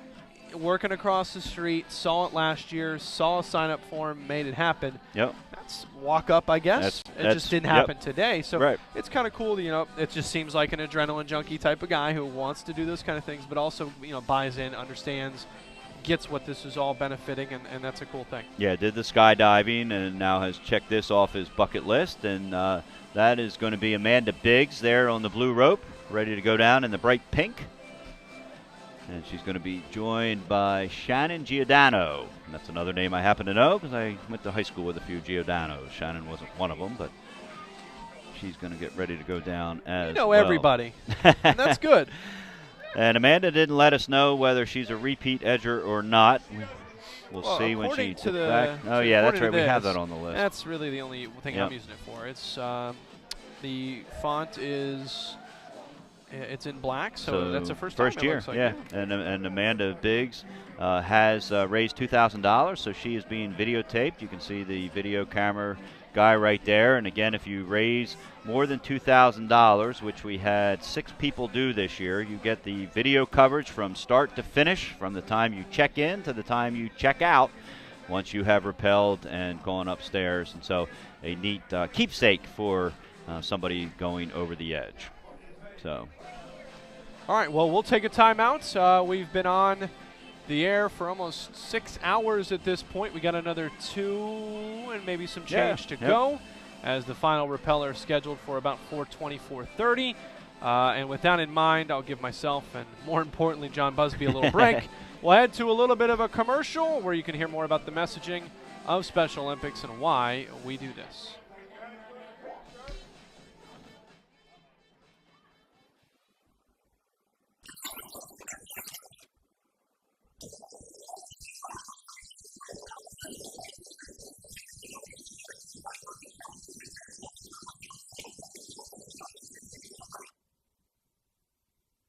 It gave me a chance to meet new people from different states. And you just gain an entire family of new friends. Special Olympics is dignity. Justice. Empowerment. I truly realize that what I'm doing is for a great cause. I could spend all my time just working with Special Olympics, and I would love every second of it. It makes you feel like a wonderful person, and your life changes forever. I've made a difference. Now it's your turn to make a difference. We are champions together. Making a difference every day.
Welcome back to our coverage of the Over the Edge event to benefit Special Olympics Delaware. 85 people rappelling 17 stories or 222 feet down the side of the 300 Delaware Avenue building in Wilmington, as you see Shannon Giordano on the left and Amanda Biggs on the right doing just that. Both of them are first-time edgers, we believe. And coming down once they got going, and I say that, they had no trouble getting going. They just, once they did get going, they have made their way down. The descent has been very smooth. Special thanks to our sponsors, TD Bank, Brandywine Realty Trust, and Newcastle County. And I need to apologize from when we were talking about Rich Perillo. I accidentally mentioned he was a member of the Newcastle County Police. He's actually a member of the Newcastle City Police Department. So I wanted to make that clarification and give credit where credit is due, both to Rich and the Newcastle City Police Department, and also mentioned that he was an executive board member of the Law Enforcement for Special Olympics Delaware and a volunteer firefighter for the Christina Fire Department as well. Rich, I asked to stop in and chat. We hope he does once he gets his gear off. I took a peek out while we were in commercial, and he's nowhere to be found right now, which means he's probably upstairs getting his harness and all that taken care of. As you see Amanda getting pulled away from the ledge, and people, if you're the picture you're looking at right where Amanda is on the right, there is a ledge that you literally can walk on. It's on the second story, and how you get past that is the rope handlers at the bottom pull that blue rope away from the wall, and that is the rope you hold on to your right hand with your right hand that I was talking about earlier. And so they do all the work for you there at the bottom. You just have to continue to lower yourself, as you see Amanda making the landing there. You can see that other carabiner on the left. That's called the parent carabiner. That's the one that locks up if you go too fast. And there you see Shannon on her way down as well, making her final descent there. So two more people who have gone over the edge. They are the 61st and 62nd of what is going to be 85 people who will go over the edge. So we probably have about 2.5 hours left in our broadcast here. We're glad you joined us if you're just tuning in, or if you've been with us all day. We appreciate you being part of today's event. Jimmy, how many numbers, whether the numbers are tuning in to us? You just today, 1,578 people have tuned in. Right now, 81. We've been hanging around 70 to 90 people every second of this whole broadcast, peaking at about 120. So, this is really great. I mean, I think that this is going to exceed what we did last year for sure. And, really happy that these people have the opportunity to tune in and watch either family members, people they donated for. Yeah, and it's been a great plus. Our edgers have talked about how wonderful it is when this is the type of thing, Jimmy, that if you're going to do it, you want as many people to see it live as possible. In this day and age of social media, sure, you can do what I did. I mean, when I went down yesterday, I wasn't live. We weren't. We don't do the live stream on Media Day, so I sent out Facebook pictures that my wife took and stuff like that, but that's nothing compared to watching you do it live. And speaking of still alive, Rich Perillo and Danny Hall just walked into the room here. And Rich, as I just corrected myself, is from the Newcastle City Police Department, and Danny Hall, a Delaware State Police officer, both longtime members of Special Olympics. And Danny, I'm going to start with you. Fourth time over the edge. Graciously gave up your spot last year to our intern Katie, who still is talking about the experience, I'll let you know. Rich, your first time. I'll get your views on that in a minute. Danny, I talked on the air, and I asked you last year if it would be okay that, you're petrified of heights. I am, sir. And so the fact that you did this once, I give you credit for.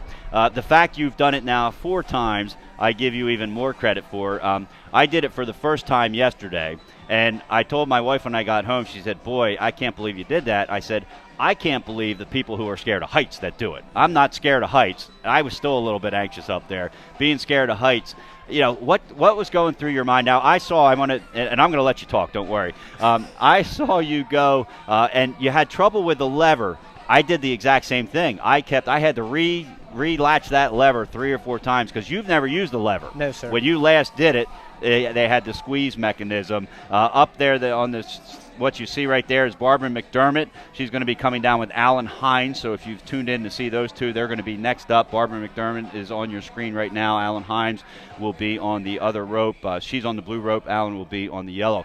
Why do you keep coming back, Danny? For the athletes. I mean, it's easier. It's easy. I mean, driving up here this morning, I'm like, this is my last time. Once I'm done, I'll do it. I'll do it every year. And it doesn't get easier, but it's a great accomplishment. The athletes face adversity every day, and it's the least that I can try to do is to overcome my fear in going down the 17 floors. Your wife went down this morning. Yes, sir. You went down together. In fact, you mentioned in your thing where that was one of your great thrills is being able to do that. What was the decision to not do it together this year? I know she went down with a colleague or somebody in her school. She went down. Was able to recruit somebody from Smyrna High School, and then Richard's a fantastic friend, and it was great to go down with him. And he can tell you, I was. The whole time coming down, I'm like, stay with me, stay with me, stay with me. And I wanted to ask, do you look down? No, you don't. I don't look okay. And I, in fact, I guess he got turned around, and I just, and he said, hey, you're down. I'm going. The whole time he asked, he said, please don't leave me, please don't leave me. I get turned around, I look around, he's already on floor 3, I think, so he just left me. It looks like Barbara McDermott has taken off, and that's Alan Hines right there. Alan is a father of a Special Olympics athlete. Rich, your first experience, what'd you think? Oh, it was phenomenal. I enjoyed it, and obviously I can mimic everything that Danny had said, but it was great to go down next to somebody that obviously I trust and love more than, Did Danny have any pointers for you? No. Don't look down. Don't let me throw up. Don't let me look down. I think that was all his pointers for me to remind him of what not to do. So. Just stay with me. If and then you left him. If we were close enough, we would have held hands. Oh, that's funny. So, Danny, I know I asked the repeat editors this, and I already know the answer. You're going to tell me it doesn't get any easier as the years go on and as the time goes on. Rich, would you do it again? I would do it again. Yes, I think actually.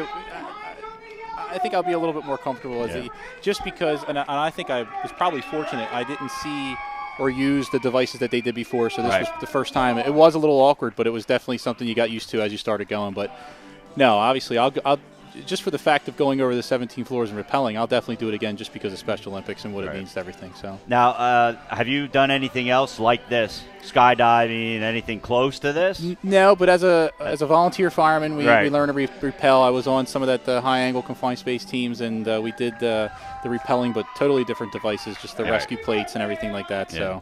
So, is this a lot safer than what you do with the fire? Well, and I don't mean what you do is not safe, but you're doing it in an emergency. Right. You don't have 3 days obviously to that's more of an emergency event. We're setting things up. You have your anchors, your bomb-proof anchors, but this is a little bit more controlled, and I will say that I was a lot more comfortable than I have on the other times because, I think we had about 5 or 6 safety checks, and we do everything. On the fire and police, we do everything the safest way we can, too, but at some point we just got to go and do what we got to do. Right. So you're saving lives. This one here, they weren't letting us do anything until they said go ahead, so I was okay with that.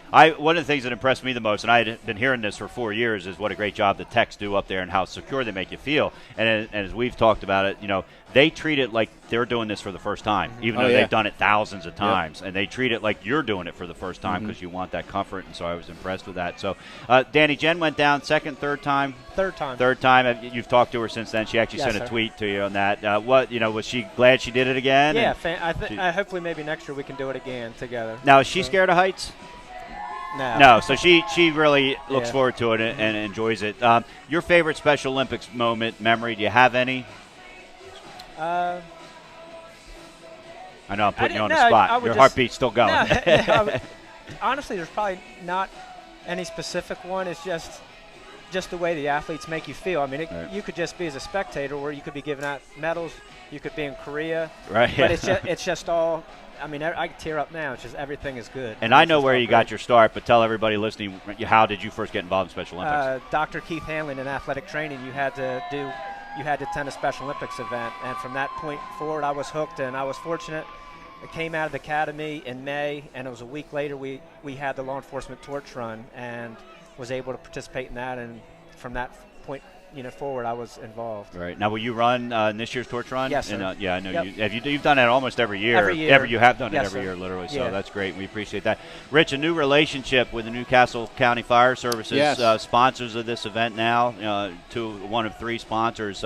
You were a big part of that. How did that come about? Well, like I have said before, and I've said numerous times, we took it as an opportunity because I know we continue to get asked as to how we took that choice or what made that choice, but I mean, it was definitely an opportunity for all of us within Newcastle County Fire Service to come together, to build that bond, to be unified, and then express that in our support for Special Olympics. So it's done so many things for us in the fire service to not only allow us to continue to build and better ourselves, but also by spreading awareness and raising money for Special Olympics. You can't go wrong there. So we've definitely seen a benefit, and we'll continue to do it. And we look forward to that partnership. Listen, we appreciate you guys both stopping by. We're going to let you get back outside and enjoy watching other people come down. Thank you, thank you both very much. Thanks for going Thank over you, the edge, sir. Danny. Thanks again. Coming down there, you see Alan Hines and Barbara McDermott. Alan is a pastor at the Townsend Church and a parent of Emma, who's a Special Olympics athlete. Alan has actually volunteered at Camp Barnes. You heard me talking about that earlier on the broadcast. This was his first time, and he was looking forward to it. He wants to thank the many people from the church and the teachers at St. George Votech High School who helped support him with that. So Alan Hines is actually his birthday. You might have heard the birthday music in the background there. His birthday is May 14th. And shares the day with my 23-year-old son, Alex. Happy birthday to him as well. So Alan Hines coming down for the first time. Also a first-timer, Barbara McDermott. She works for the 1st Judicial District of Pennsylvania. She's done the polar bear plunge for 10 years, and she jokingly said when we asked her what she's most scared about is that she's concerned she may have to be pushed off the top of the building, but is looking forward to the experience. And you saw her at the top. She looked pretty confident for somebody doing it. She said she wanted to do something new, a new challenge as she approaches her 60th birthday in a few days. So Alan's birthday today, who she came down with, Barbara's coming up. So Barbara McDermott and Alan Hines have made the descent for the first time for Special Olympics Delaware. Of course, all the money raised for this Over the Edge event goes to the 3,700 Special Olympics Delaware athletes who are proud to compete in 20 sports year-round, getting ready for their annual Summer Games, the 45th Summer Games for Special Olympics Delaware. Nicole McDermott posting on the social stream over here on our Ustream channel, and she says, "Go Mom, so proud of you. You're a beast, so brave. Best B-Day gift." There you go. Good birthday gift. So Alan and Barbara have landed. We're going to see who's coming up next. Looks like Bill Harris is going to be on the blue rope and Mark Harris on the yellow rope. So Bill and Mark Harris coming down. Bill works for the Newcastle County Fire Service, and Mark also works for the Newcastle County Fire Service. I never like to assume they're brothers, we're related, but I'm going to go out on a limb and say if their last name is the same and they both are involved in the Newcastle County Fire Service, they are either brothers or a father-son tandem like we saw earlier with the McNesbys. So we will see here with that. Both Mark is employed by Honeywell International, and Bill is employed by Brasco. They are both first-time edgers, both Bill and Mark Harris going down. Also wanted to shout out Jeannie Buckley, who was on the social stream. Said she was waiting for Barbara the Judge McDermott. And Barbara went nickname. down. Yeah, the Judge. And we mentioned that she did work for the Judicial Services, so didn't realize she was a judge. Big time. Big time. All right, so on there, that's Bill on the blue rope, Bill Harris, getting ready to go down. Again, they are both first-timers, and he's made that step up to the ledge. Getting ready to go down. They are going to be our 63rd and 64th edgers of the day. And they're scheduled to go at 2:30. It's 2:50, and so we're pretty much right on time. As we mentioned, most of the people go down within 15 minutes of their assigned time, unless for some other reason the lineup gets juggled for some reason, and that can happen for a lot of very justifiable different reasons. The most important thing is they do not send anyone down before their scheduled time, and that way somebody's not waiting to see somebody and is in a parking garage 10 minutes early, doesn't miss them. And so the over the edge people are very good about that. There you see the party going on outside. That is actually right outside the room that we are in. We can't see that other than from the camera angles. There's our DJ. And I got to find out that DJ's name. I want to give him credit. He's been doing this every year. And when this event, Jimmy, before we came and started doing this live streaming, I was outside emceeing this event. Yeah. And basically doing what the DJ's doing, although I didn't dance. But I would announce who's coming down and read off, some of the stuff we've been reading off here on inside. And one of the concerns we have